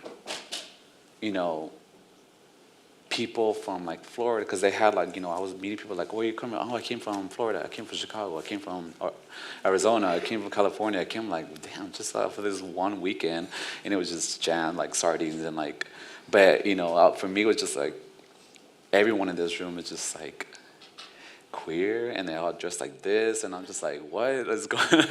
I was like, I never see something like that so much. So for me, I was all like enamored. I was like, wow, like that kind of just also just like, it did something to myself that made me want to just like, I don't know, like get to know the space more, because again, I never really seen something like this. And so then I got to, when Rafa came about this project and was like, hey, we should kind of like, let's talk about what could we do. And when we first talked about the photographs, I kind of, because I know our first ideal inspiration I could get was documenting these nightclubs, either going from LA to here and figuring out how we can do that. But then going back, when these issues came about, like, documenting these folks, that was just like the thing that I had expressed to Rafa. And I think it's more understanding, like, maybe it's not the time or the place, and maybe that just comes through time and, more of a bond that I'm able to just make with the owners, so they can feel 100% comfortable with me stepping into this space and doing, what I want to do. But because, we had, again, going back to like protecting these communities and protecting these spaces, we just had to like do that. So then I'm like, it goes back to how well, I only have like, I think at that time I already had like maybe 2 weeks to do this, and I was like, oh my God. I was like, how am I gonna do this? I was just like, so look, like at that time, I think I went, first, but with the horns into the space, and I first was just like going up to people like, hey, would you like to be documented in this kind of way, and explaining my process, but again, even though at first I had like, but I didn't realize that a lot of people that I was talking to were already drunk. So they were saying, so they were like, yeah, So I'm like, okay, cool, I'll see you tomorrow. I was like, and then the next day I'm like, oh. I'm like, okay, like, I get it. I'm not, I have to understand, they don't know me. But I think I think at first I had like 15, and out of 15, I had like 6. Two that that I kind of already knew, or about 2 or 3, and the other 2 were kind of like more like, invites that I kind of did invite that showed up. So that kind of just like, it's like a good way, kind of like, all right, let me step into this. But during that process, I still kind of like was left a little bit I feel like I didn't get to really do what I want to do, but I still had to understand, the process of this, and that I really have to nourish it. I can't, it's like, for example, I can't walk into another another brown space and be like, let me throw my camera at you, because they're gonna be, especially a community who is not really exposed to that. They're gonna be like, what are you doing? Like, get that camera away from my face, like, cause. So, again, it goes back to me like going into this space a little bit more and more. Going to the big events, so these people can start like, noticing my face more. I'm able to just introduce myself, take them out to dance, go, little things here and there. And then I was just able to slowly, build that. And just yet alone, last year I was able to do my second casting, which, went from 6 to now having like 13 people in space. So slowly it's like, okay, this is what I want to do. Even if it just takes me like another 2 or 5 years, I think I'd rather have that time with this than like, forcing myself into these people or into their personal space and identity. But I think the most favorite part with being, with this installation was also just like, when we first did it, because I think our video was initially going to be like interviews and, traveling to these clubs and doing all these crazy things. But then again, when this situation happened again, we had to really think about. Yeah, it was like a very formal idea of like a documentary style kind of like project. And the way that it kind of ended up materializing is through like these very kind of like distinct kind of like forms of, I guess, art forms. There's like photography, there's sound, there's material, there's painting. It's still kind of like, to me, it's still inhabiting the idea that we initially talked about, but I think in a much, I don't know, for me, I think it's like a much more interesting and richer way than like a straightforward kind of like document. Yeah. Maybe it's a good time to, if we have time for questions.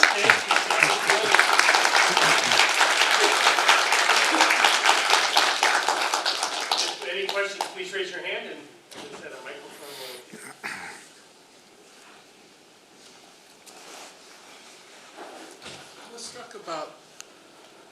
I was struck about the talk with the Adobe of the risk of, let's say, infection.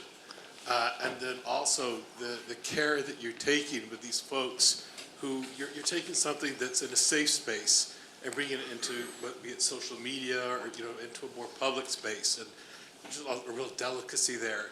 And I think probably, a sense of some danger as well. First of all, I wanted to thank you for the care that you're taking with doing that. But also here at the museum, you had your exposition, it was briefly shut down, now it's been placed under a label. And I'm wondering, how does that intersect with kind of the experiences you have in producing the work itself, of having to be so careful and negotiate? I'm just wondering how you reacted to that, I guess. Do you want to go first? Okay. So this is regarding towards like the closure you said, or the? At the Lego. Yeah, I mean, that was like very, I guess it was just like, what's the word, shook?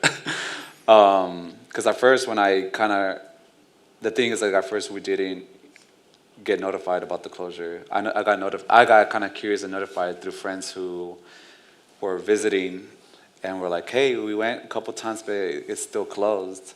And in my head, I was just kind of like, oh, maybe it's just like, I don't know, closed for a private viewing. I don't know, maybe, you know.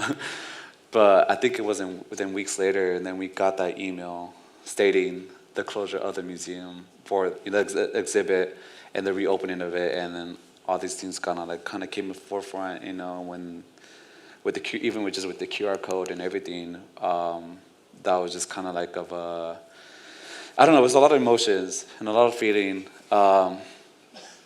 because one, again, you know, I don't want to just also talk about just like, you know, our work in general with, you know, queer, but there's also just other people's work in there that has to do with, like, you know, gender, sexuality, identities, you know, within this like specific exhibit with the Cowboy.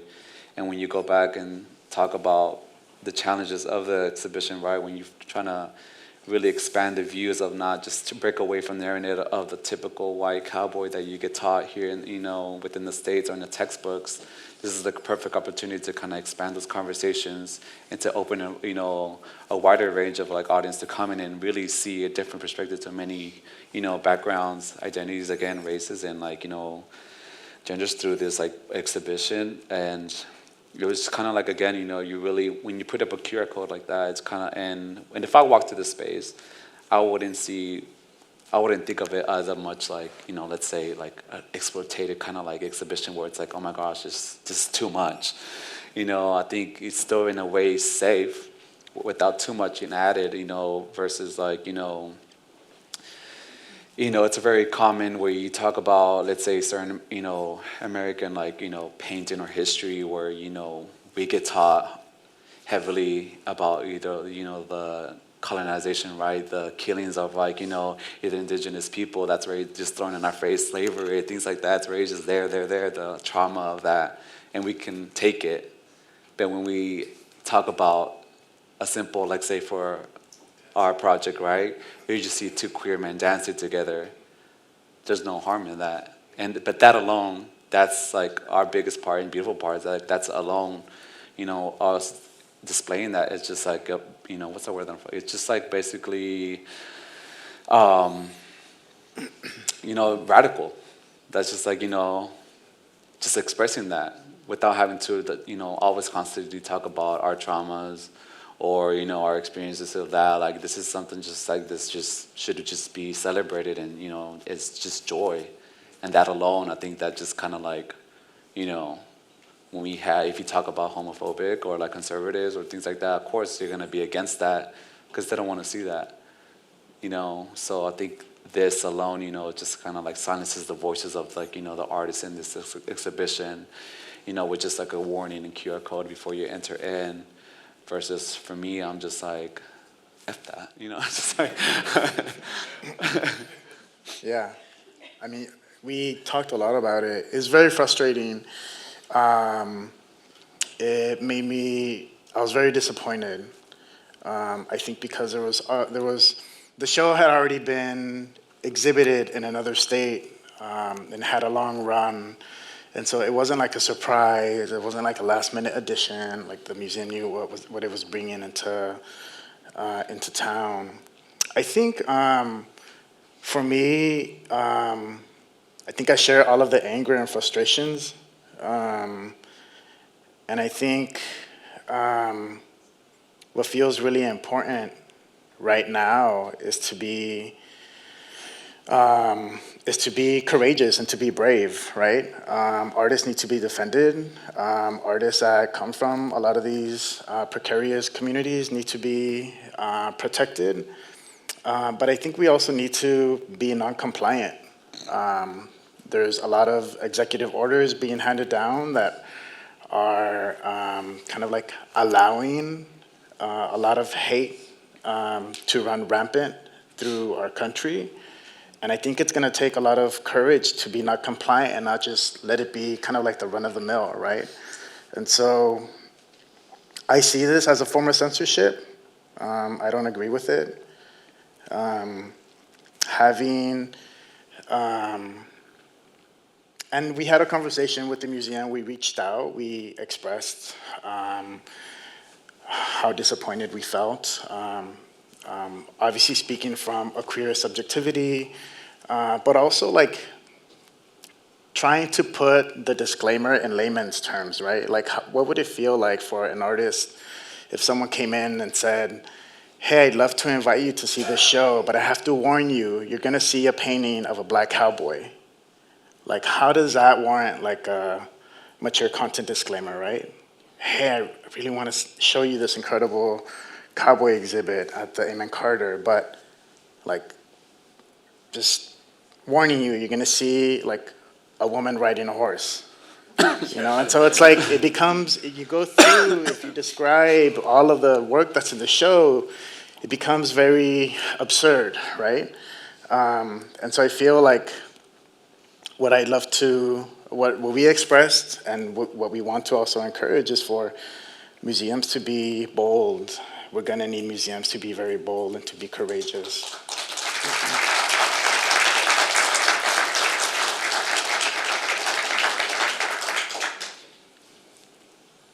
We have time for some more questions.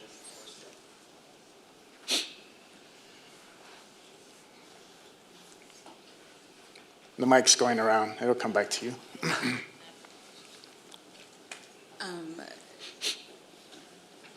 Okay, sorry. I just wanted to commend you for being courageous and using something that your father could relate with in order to open up that dialogue between you and parent.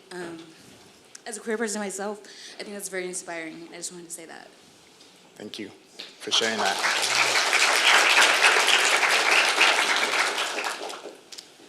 I actually have two questions. Raise your hand, we'll bring you a microphone, please. You have a question. Oh, you do, you have it, oh, sorry. Sorry, I might have missed it, but I was wondering, how did y'all two meet? My second question is your techniques with your work. With working with the Adobe, it's a very rustic. The broken pieces, are they purposely broken, or is it just working with the material, did they naturally fall like that?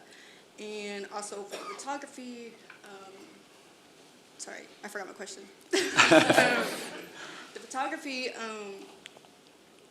when you're discussing with the models, did you ask them to wear certain colors? Did any colors mean anything to you? How did you just get inspiration of the color combinations? Because they complement each other very well, the model and then the background. Yeah.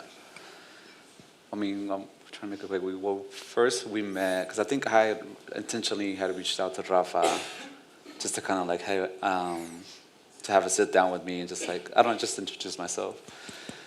But then when we were sat down, it kind of just like threw the word like, you know, art at me, and I'm like, you know, which he invited me to be part of this first kind of like group exhibition, which kind of also was my gateway into this world, because I didn't know nothing.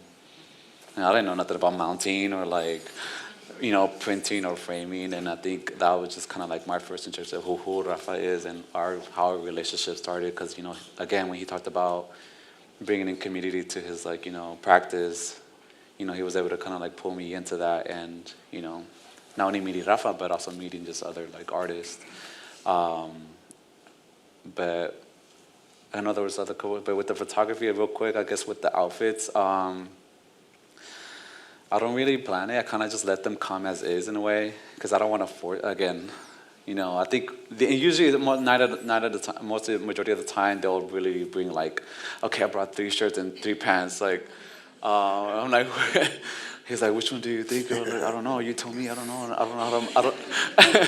You're like, I'm not a model. I'm just like, and I'm like, so usually, but that's also kind of like a beautiful moment too, because then, you know, I'm able to just like guide them and like, you know what, like, this looks good. You know, I'm also looking at the color at the time, or you just see in my head of what I envision, and but sometimes the colors just kind of happen to be like in its own little thing for me that kind of just works out.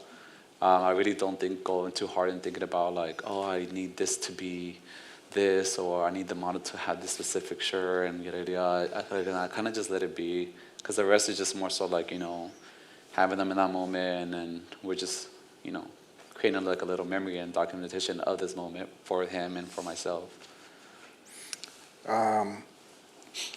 The adobe, the adobe as a building block is very sturdy. There's houses that are built with adobe that have been standing for hundreds of years.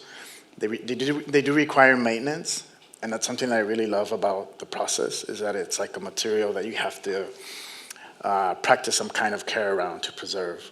And so the way that I'm working with it, I'm building like this steel armature, and then I bury it with adobe. So the steel armature helps kind of like allows me to keep it kind of like as a whole object, and then put it somewhere like on a wall or on a frame.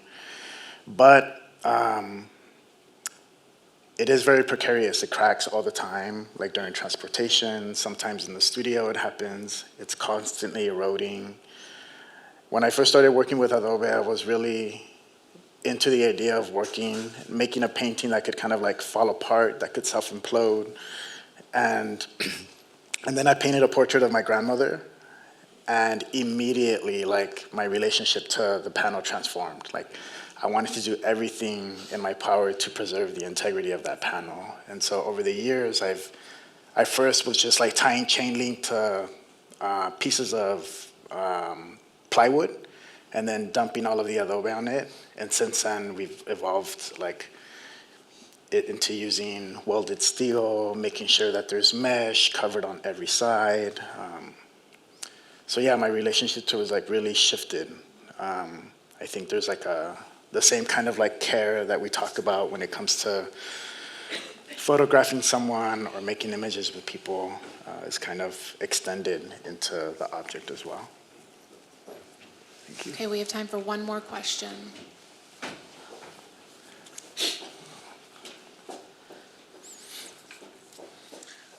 Kind of following up with what you're talking about with the Adobe, have you updated or in some ways changed the recipe to fulfill some of the artistic, goals that you're having with the material?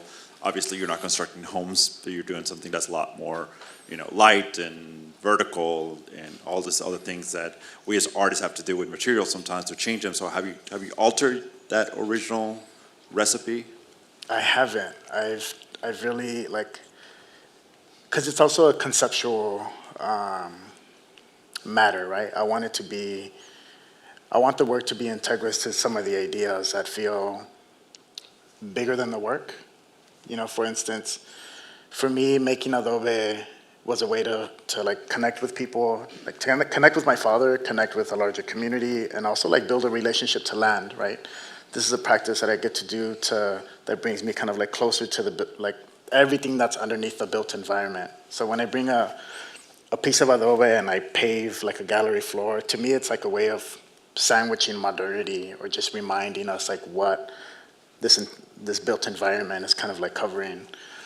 And so for me, it's been really important to preserve the recipe that my father taught me, because not only is it connecting me to people and connecting me to land, but it's also teaching me how to be a steward towards this process, right? That's about care, and also how to extend that into the planet, right?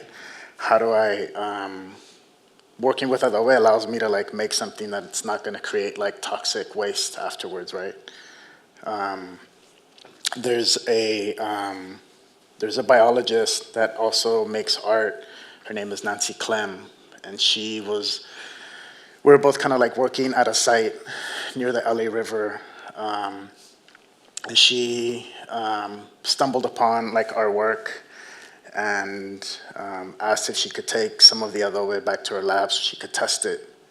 And maybe a week later, we met at the same park, and we were walking down the river, and she was pointing out weeds and just teaching me a lot about different plants and what they do. And she was like, "What are you gonna do after your exhibit, at the Whitney? What are you gonna do with all of these bricks?" And I didn't have a gallery. I didn't really know how to navigate a conversation with the museum.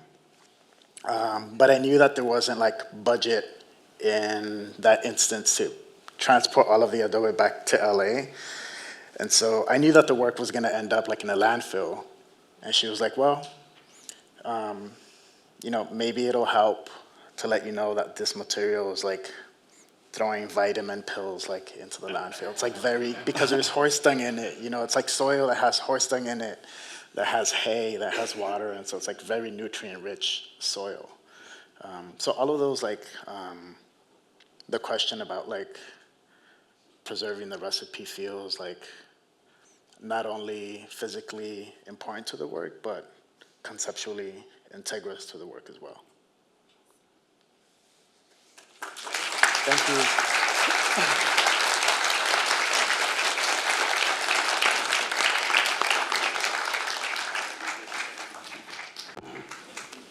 Fabian, Rafa, thank you for sharing your work and your courage today. I appreciate that greatly. And if you haven't been to the installation upstairs yet, I encourage you to go. It's one thing that's wonderful about that connection, that human connection, is to be able to move through that space that Rafa and Fabian have created, both in the images, but also on the Adobe floor. So please, if you haven't taken the time to engage the work in a participatory way, it really, to me anyway, it made that connection to kinship that I think is underneath so much of your collaboration. So give me 1 second to find out where I am. We are now, let's see, now I'm pleased to introduce our next artist, who is R. Allen Brooks. R. Allen Brooks teaches graphic novel writing for Regis University's MFA program and Lighthouse Writers Workshop. He is the author of The Burning, Metronome and Anguish Garden, graphic novels featuring social commentary. His award-winning weekly comic for the Colorado Sun, What I Miss, has been praised for its direct engagement with social issues. His TED Talk on the importance of art reached 1 million views in 2 months, and his graphic novel work is featured in the Denver Art Museum's renovated Western exhibit. It's really quite remarkable. He hosts the Denver Museum of Contemporary Art's How Is Art Born podcast, as well as his own comic podcast, Mother Effer in a Cape, and has written comic books for pop culture, classrooms, Zenescope, entertainment, and more. One of the areas of growth for creative expression is in that sort of comic graphic zine world, and we've featured other artists here, and so we're very honored and pleased to welcome R. Allen Brooks to the stage.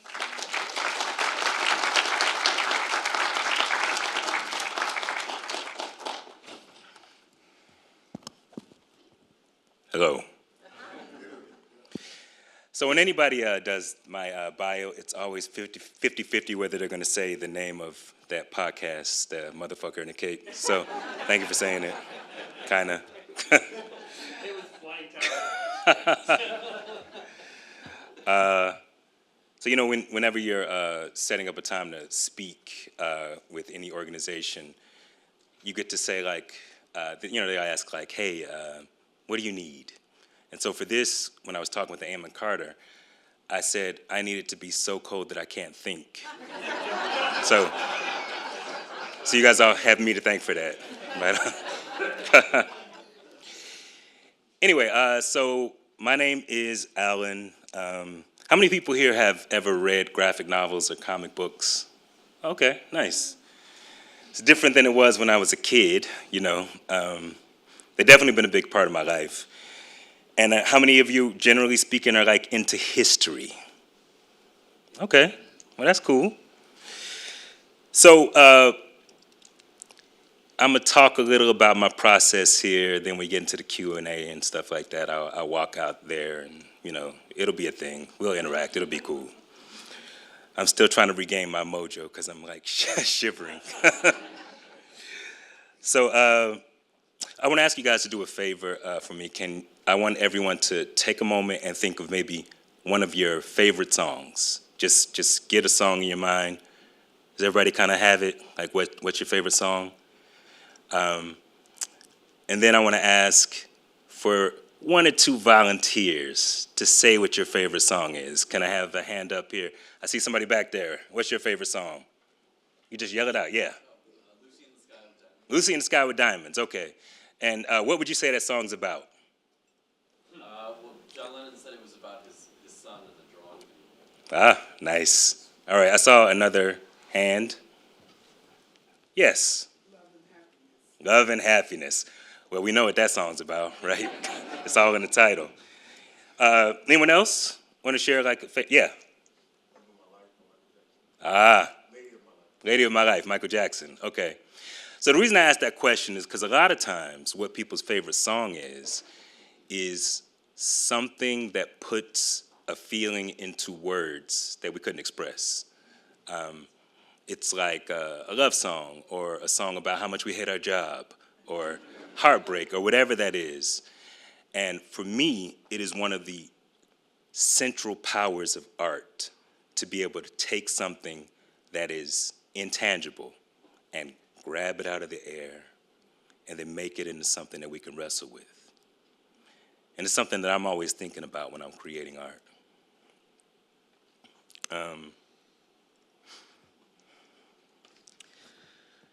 I think when you look at that power art, it's because it has it gives us tools to be able to wrestle with these things that we're dealing with in the world.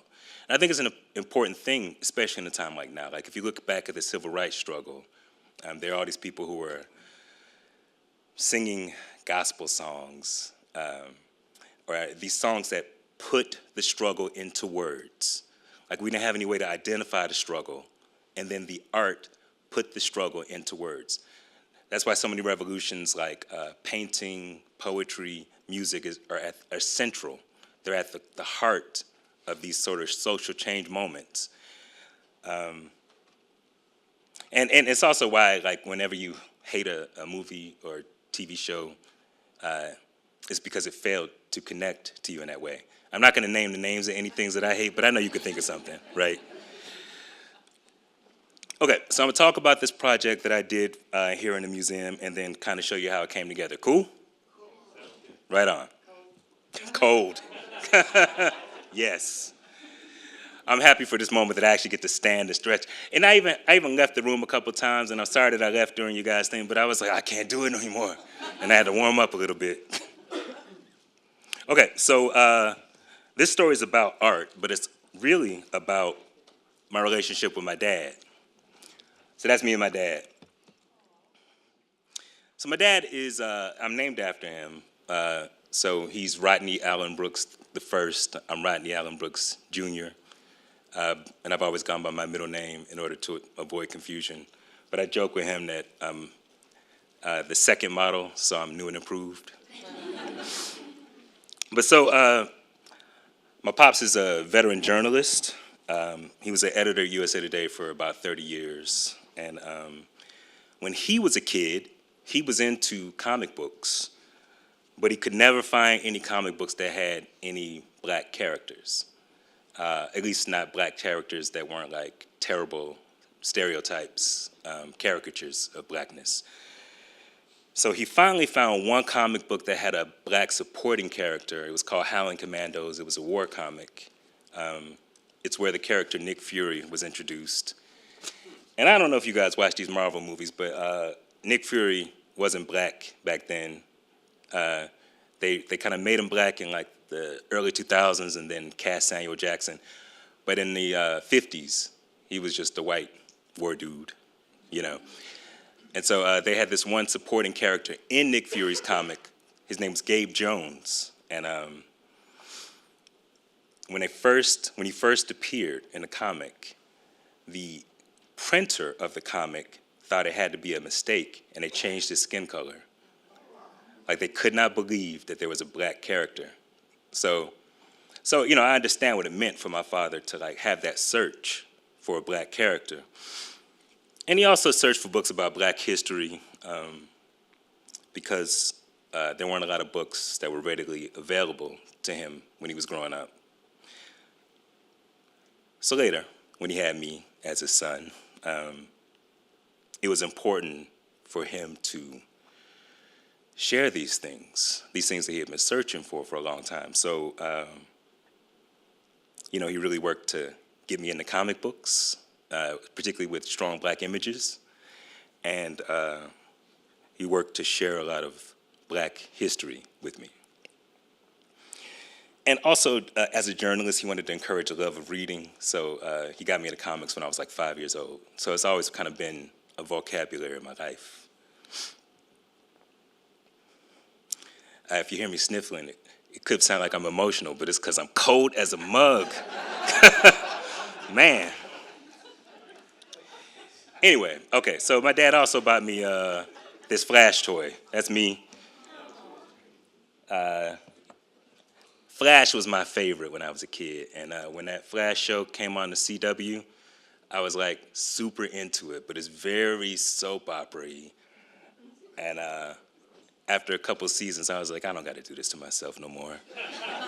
Because, he'd be there, and it'd be like a villain has somebody hostage across a bridge, and Flash can go save him. But instead of going to save him, he has to stop and tell his girlfriend, it's always been you, Iris.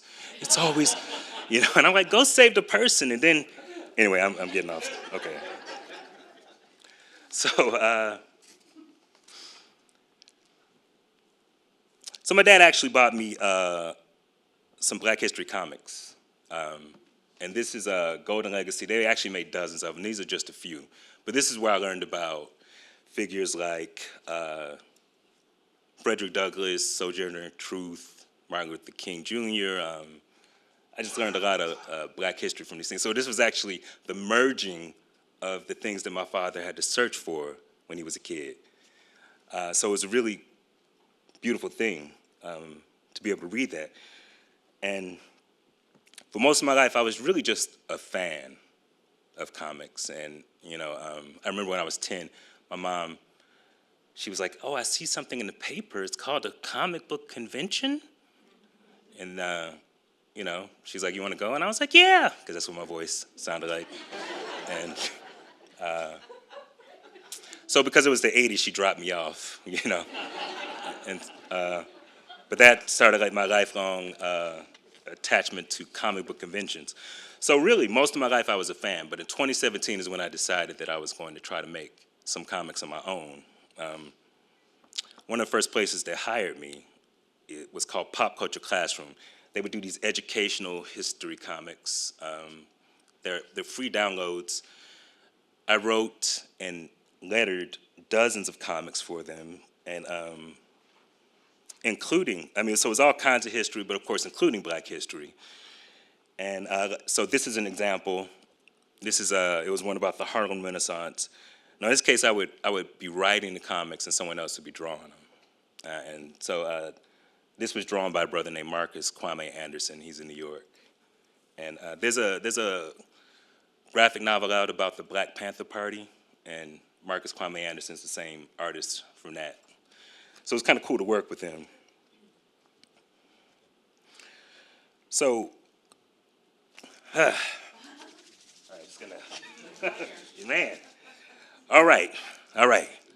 Talking like a human being. Okay, so a couple years ago, the Museum of Contemporary Art in Denver hit me up about doing a comic about Deerfield, Colorado. Now, for me, it was like, yo, this is a chance to do something cool, but also to honor my relationship with my father, like all the things that he's taught me. Be able to do something with Black history, be able to do something in comic book form. And it felt like, I don't know, kind of a way to express my love for him, So I decided to write and draw this comic. Now, and even though I'm a full-grown man, it still makes me happy to make my dad proud, So Deerfield was a Black Western town in Colorado, and my first job was to do research on it. I actually grew up in Atlanta, Georgia. I've been in Denver for a while, but I had not heard this story of Deerfield, so my first job was to do some research on it. So I was looking up this town, and it existed from around 1915 to 1930. It was the largest black homestead town in Colorado. It had about 300 residents. One of the cool things about this town is it didn't have the tragic end of a lot of historic black towns. The thing that brought Deerfield to an end was a combination of the Dust Bowl and the Great Depression. So if you know Colorado, Deerfield was actually near Greeley, Colorado. They used to trade with each other. So it was a pretty prosperous western town. So I started looking up stories and photos about the town, and then I started writing my script. I had to do a little proposal for them, kind of tell them what my take on it would be, and give them sort of a layout of what I was going to do, like what the comic itself would look like. So the tricky thing about writing history comics is to not make them boring. Like if I just hit you with a list of facts, that's not even something I want to read, you know? So I try to find some kind of emotional connection to the art that I'm doing, the storytelling. So, and you know, like I said at the beginning, art has to connect to some kind of human experience, right? Like we were talking about the people's favorite songs. It's because it connects, it expresses some kind of human experience. And so that's the thing that I'm thinking about. Like when I'm looking at this town, what is my sort of like way into it? How can I tell the story in a way that makes it emotionally resonant for the people who are reading it? Now, here's my layout. So these are kind of my rough sketches. Some people call them thumbnails. Generally, if you're doing a comic, you kind of want to do like this kind of rough thing so that if people have changes, they can do those changes, and then so they're not doing it at the end of the process when you've done like all of the work on it. So the approach that I took was basically, what if a black father fell through his dreams into the town of Deerfield and actually interacted with the town? I wanted this idea of the black father being able to share the history of Deerfield with his son, like my father has always done for me. Now, so I thought, you know, kind of mixing my fictional character with the real history would be a way in for people to catch on, and also to kind of honor my relationship with my father. Also, does anybody remember Superman 2 from the 80s, where the Phantom Zone villains are falling into shapes and stuff like that, and they're, ah! Right? So I thought that would be kind of a cool idea to build off for my Deerfield story. So I wanted the father in my story to interact with the town, so I actually redrew photos of the town, and then drew my character in it. So you can see the original photo and then kind of what I did with it there.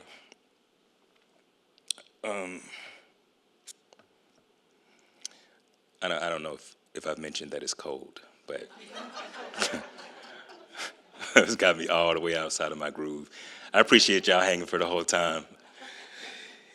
Anyway, so I decided to use this blue and purple colors to sort of represent the dream state. And I can't say a lot about why I chose those colors. It just felt like the right vibe for me. And I put together this parchment pattern in the back to try to make it sort of feel old-timey and Western. And so, you know, there are, you know, as you can see, there are photos from Deerfield. Not a lot, though. So I did try to pick the ones that I thought were sort of the most captivating and do interesting things with them. I had this idea about the father getting a cowboy hat while he was there that he could take back to his son in the end. So you can see where I drew from actual photos of the town. And it was really interesting emotionally to redraw these photos of these beautiful black people from 100 years ago and mix it with this fictional character that I created. It's hard to describe, but I felt like I was building on a legacy and contributing parts of my heart to the telling of the story, you know. Now, at this point, I added the lettering. So in comic books, the lettering is, you know, like the word bubbles, the thought bubbles, or the caption boxes. And because in these first 2 pages, he's still sort of falling into that history, I made the lettering be a little bit askew because I wanted to keep the feeling of motion in play. Then when things calm down in the story, the lettering calms down too. So here's where the father gets the hat and he's fully in the town. And with the second page there, Booker T. Washington's son actually, in real life, went to the town of Deerfield. He visited. Y'all familiar with Booker T. Washington? Okay, so I know a little bit of his philosophy. He basically wanted Black Americans to focus on building wealth and give up the fight for civil rights and like political power. That was what he thought would be best. I don't necessarily agree with that. I mean, we've seen enough examples of Black Americans accumulating wealth and then having it taken away from us through civil rights and political power.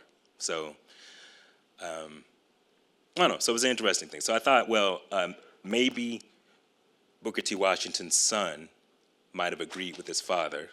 So I sort of I imagined a conversation between him and the founder of Deerfield, Colorado, O.T. Jackson, where they're sort of debating this issue.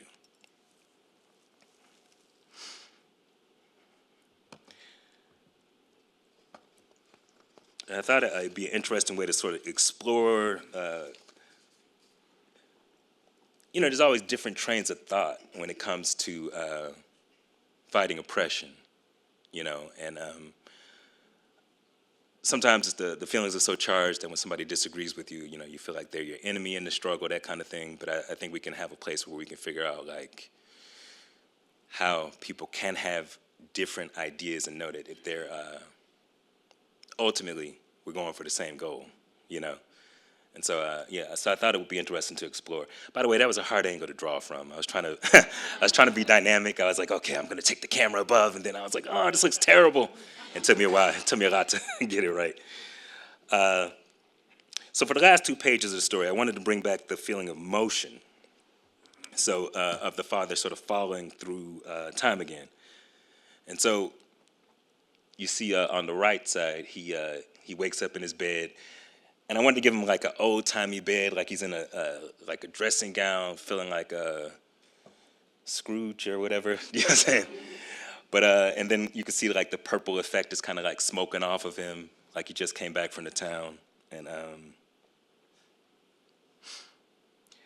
at the end, he presents his son with the hat that he got while he was in his dreams in history. And for me, the passing of the hat to his son represents him passing the legacy of Deerfield and this, you know, essential Black history. Again, like my father's always done for me.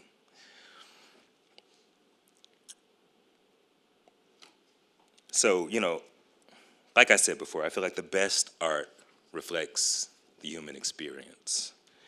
And if you're wondering, my dad totally dug this comic. He actually just put out a new book last year about the Freedmen's Bank.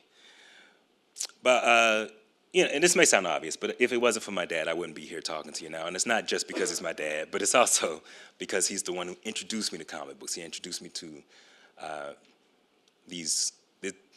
the power of art to be able to tell stories. And he's always supported my journey as an artist.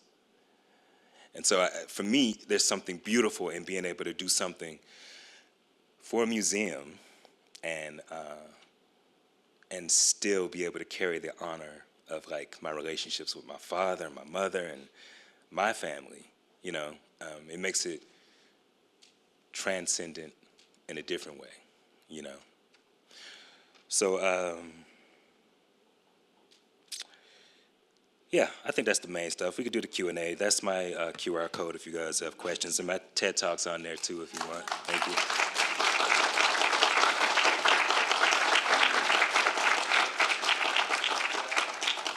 Any question in the back? Allie?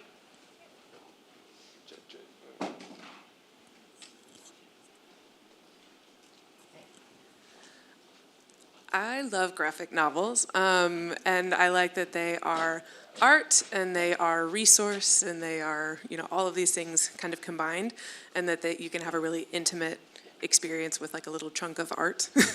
And so I'm curious for this graphic novel, what your ideal like consumption format for it is. Like upstairs you can see it as on like a tablet on a screen, but like are we using it in a classroom? Is there like a 10-year-old under the blankets with a flashlight? Like what, in your imagination, what's the best way to consume this story? That's a good question. I mean, this was designed specifically for the Cowboy show. Now, it's on a touchscreen here. In Denver, they printed it out, and so it's printed and framed. And they actually had like a cool thing where it was like you follow the canvases, and then the last 2 pages are on another wall, so it's almost like a page turn, But the thing about comics, it's an American art form. It was originated here. Is that comics are one of the media that require very little. Like there's not a lot of barrier to entry. If you have a pencil and some paper, you can make some comics. You don't have to buy really expensive supplies. You don't have to go really crazy with it. And the accessibility of creating comics, I think, also is reflected in the accessibility of reading and consuming them. So for me, it's just whatever medium they want. Like if you want to print it out, like if you want to read it on your phone, if you want to read it on your tablet, just if you want to come to the museum and read it, Like I think that's one of the beautiful things of the form of comics is that, and that nonprofit that I mentioned, Pop Culture Classroom, that's part of why they do that. They would do educational comics that are free for teachers to download, and they would have like lesson plans and stuff like that. Sadly, they've lost funding, and I think they closed a day ago. It was their last day. But their stuff might still be on the website. So if you go there, download all those free comics.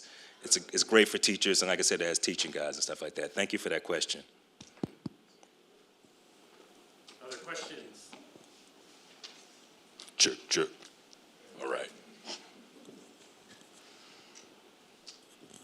I'm so old school, it's not even funny. I do know TED Talk, listen to NPR all the time. I know about comics. I didn't spend a lot of time reading them. But my head was spinning when he was talking about all the different ways you're reaching out. And what's your favorite, or do you feel a strong need or necessity to reach out with Substacks, pods, TED Talks, comics? Well, yay for the museum show. My head spins. Are you reaching for these opportunities? Are you making them happen, or is it a bit of a struggle or a necessity? Another good question. All right. So listen, art is a hustle. It is a hustle.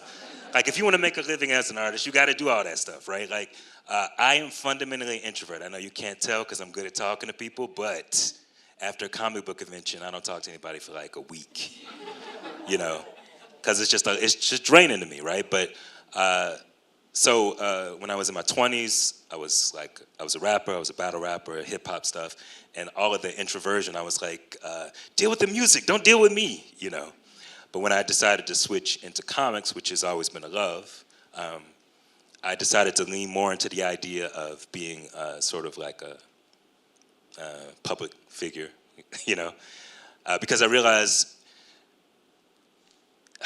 we can picture Andy Warhol before we can picture his art a lot of times, right? He made himself a public figure. We can picture Stan Lee. Like, Stan Lee co-created Spider-Man. The other person who created all those characters, Jack Kirby. How many of you can picture his face? Not many, because he wasn't a very public person. So part of art being a hustle is me making the sacrifice as an introvert to do speaking engagements and podcasts and teaching and just basically all the places that I can pop up, because each thing creates another opportunity, So is it an overwhelming list? Yes. but it is sort of part of what it takes to make a living, you know. So thank you for that question. Who else has a question? Did I answer all of them? They're all answered. So how long did it take you to finish this installment, and how long does it normally take you to finish a piece of work, which I guess is a comic book? Yeah. How long? Thank you. Okay, so part of the reason that I end up writing a lot and working with other artists is because, one, I don't enjoy drawing as much as I enjoy writing. Comic book artists are way faster than me drawing comics. So conceivably, I could write like 3 or 4 different scripts, and then multiple artists can be working on it, and we could be moving forward. But when I have to draw it, it goes real slow. So I feel like I spent like the writing took me like a week, but the drawing was like a few months. And if you think about just the form of comics, right, like all of those little boxes are called panels. Let's say there's 8 panels on a page. That's 8 separate pieces of art per page. So if something gets to be like 50 pages, 100 pages, that's a lot of work. That's why like you'll be reading, say, like Wonder Woman or something, and then the artist suddenly changes. You're like, I like that artist. What happened to them? It's because they burned out, you know? And as a former hip-hopper, I can tell you that comic book artists are worse than rappers at finishing things on time. And you wouldn't think that, but comic book artists are literally, just scientifically speaking, the worst at finishing things. But it's hard. So you have to really want to do it. So like, that's why I can do something that's like, you know, this was like 7 or 8 pages, and I'm like, I can do that one. But like, if it's 100 pages, I try to hire somebody else to draw it. And they're faster. But the other benefit, though, of collaborating with another artist is I will have some ideas about how something should be conveyed visually, but they're also going to bring other ideas, and it ends up being something that neither of us could have done on our own, you know? So I like that a lot. Oh, the questions, all right, yeah. I was really curious about what it was like to work on something that was about time traveling. Because there's like the character that travels back into history. But I'm wondering if there's if you were experiencing any of that, kind of like existing outside of or within a different temporality while building the comic. Okay, thank you, yeah. Maybe in a sense, you know, I would say I feel a responsibility to honor the people whose stories that I'm kind of telling, right? And even though there's not a lot of information about the individuals, in my sort of creative imagination and in my compassion, I am trying to sort of put myself in their shoes and figure out like what it is to be them and what would make them feel honored. And so in that sense, I do feel like, yeah, you know, I am traveling back and then trying to humanize these historical facts because, you know, it's not like I'm introducing new facts. These facts exist, you know, there's things written about it. But so what can I contribute? I can contribute some dimension and humanity in how I'm telling it. And so that's why it was important to me to like do that relationship between the father and the son. But then also for people who need sort of like a contemporary figure to help them understand historical stuff. You know, like you guys remember the Matrix movie, right? Like the reason that the first Matrix worked is because Neo did not know about the Matrix. So we're discovering it with him. He's like he's our way in, right? And he's like, I know Kung Fu. And we're like, oh, we know Kung Fu. You know what I'm saying? Like we all get to feel it with him, right?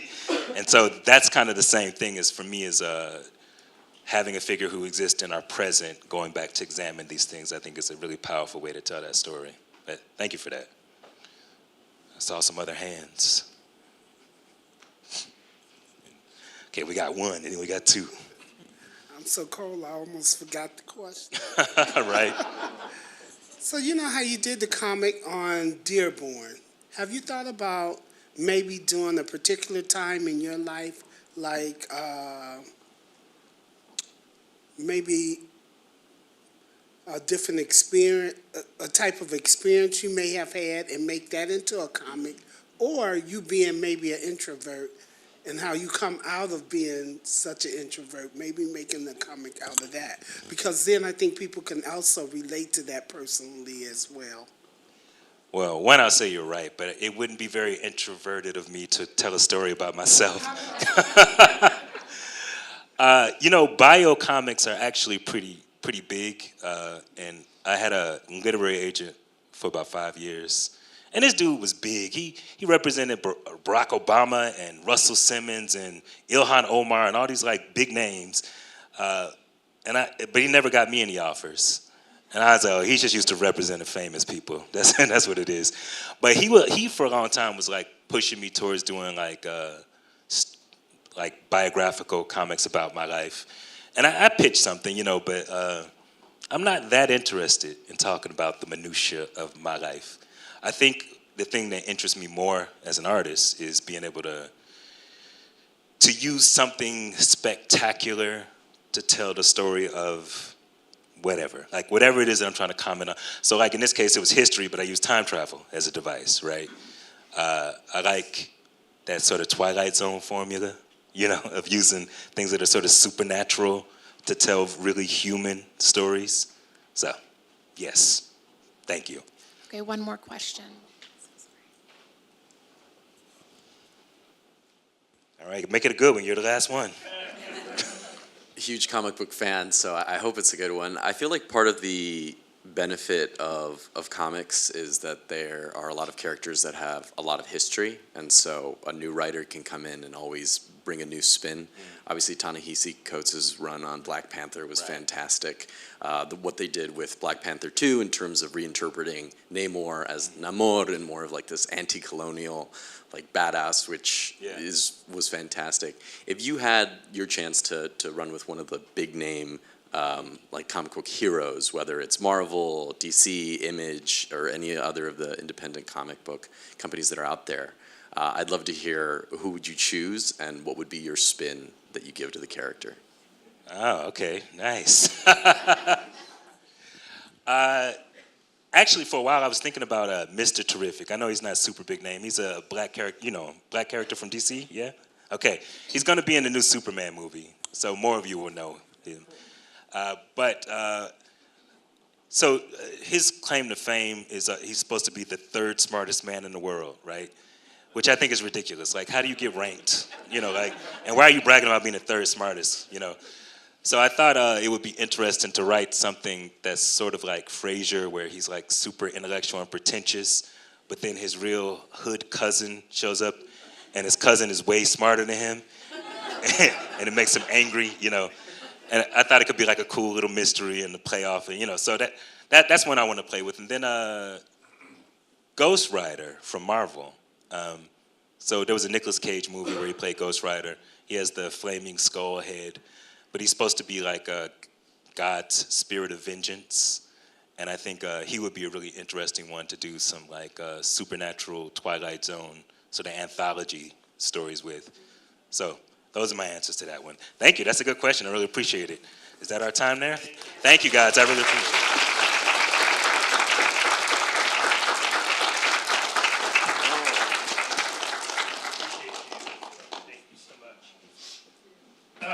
Sorry it was so cold. It did get colder. You're right. I promised you the Santa Ana winds, and it didn't happen. So, but really, thank you all for being here today, for the wonderful questions. If our speakers could stand just for one moment, so we can give you one last honor.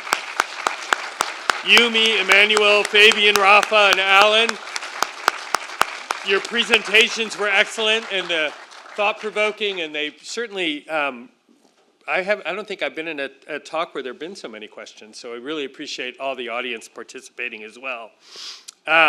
But also thank you for your contributions to Cowboy. We're super grateful, and it's an honor for us here at the Carter to have you here.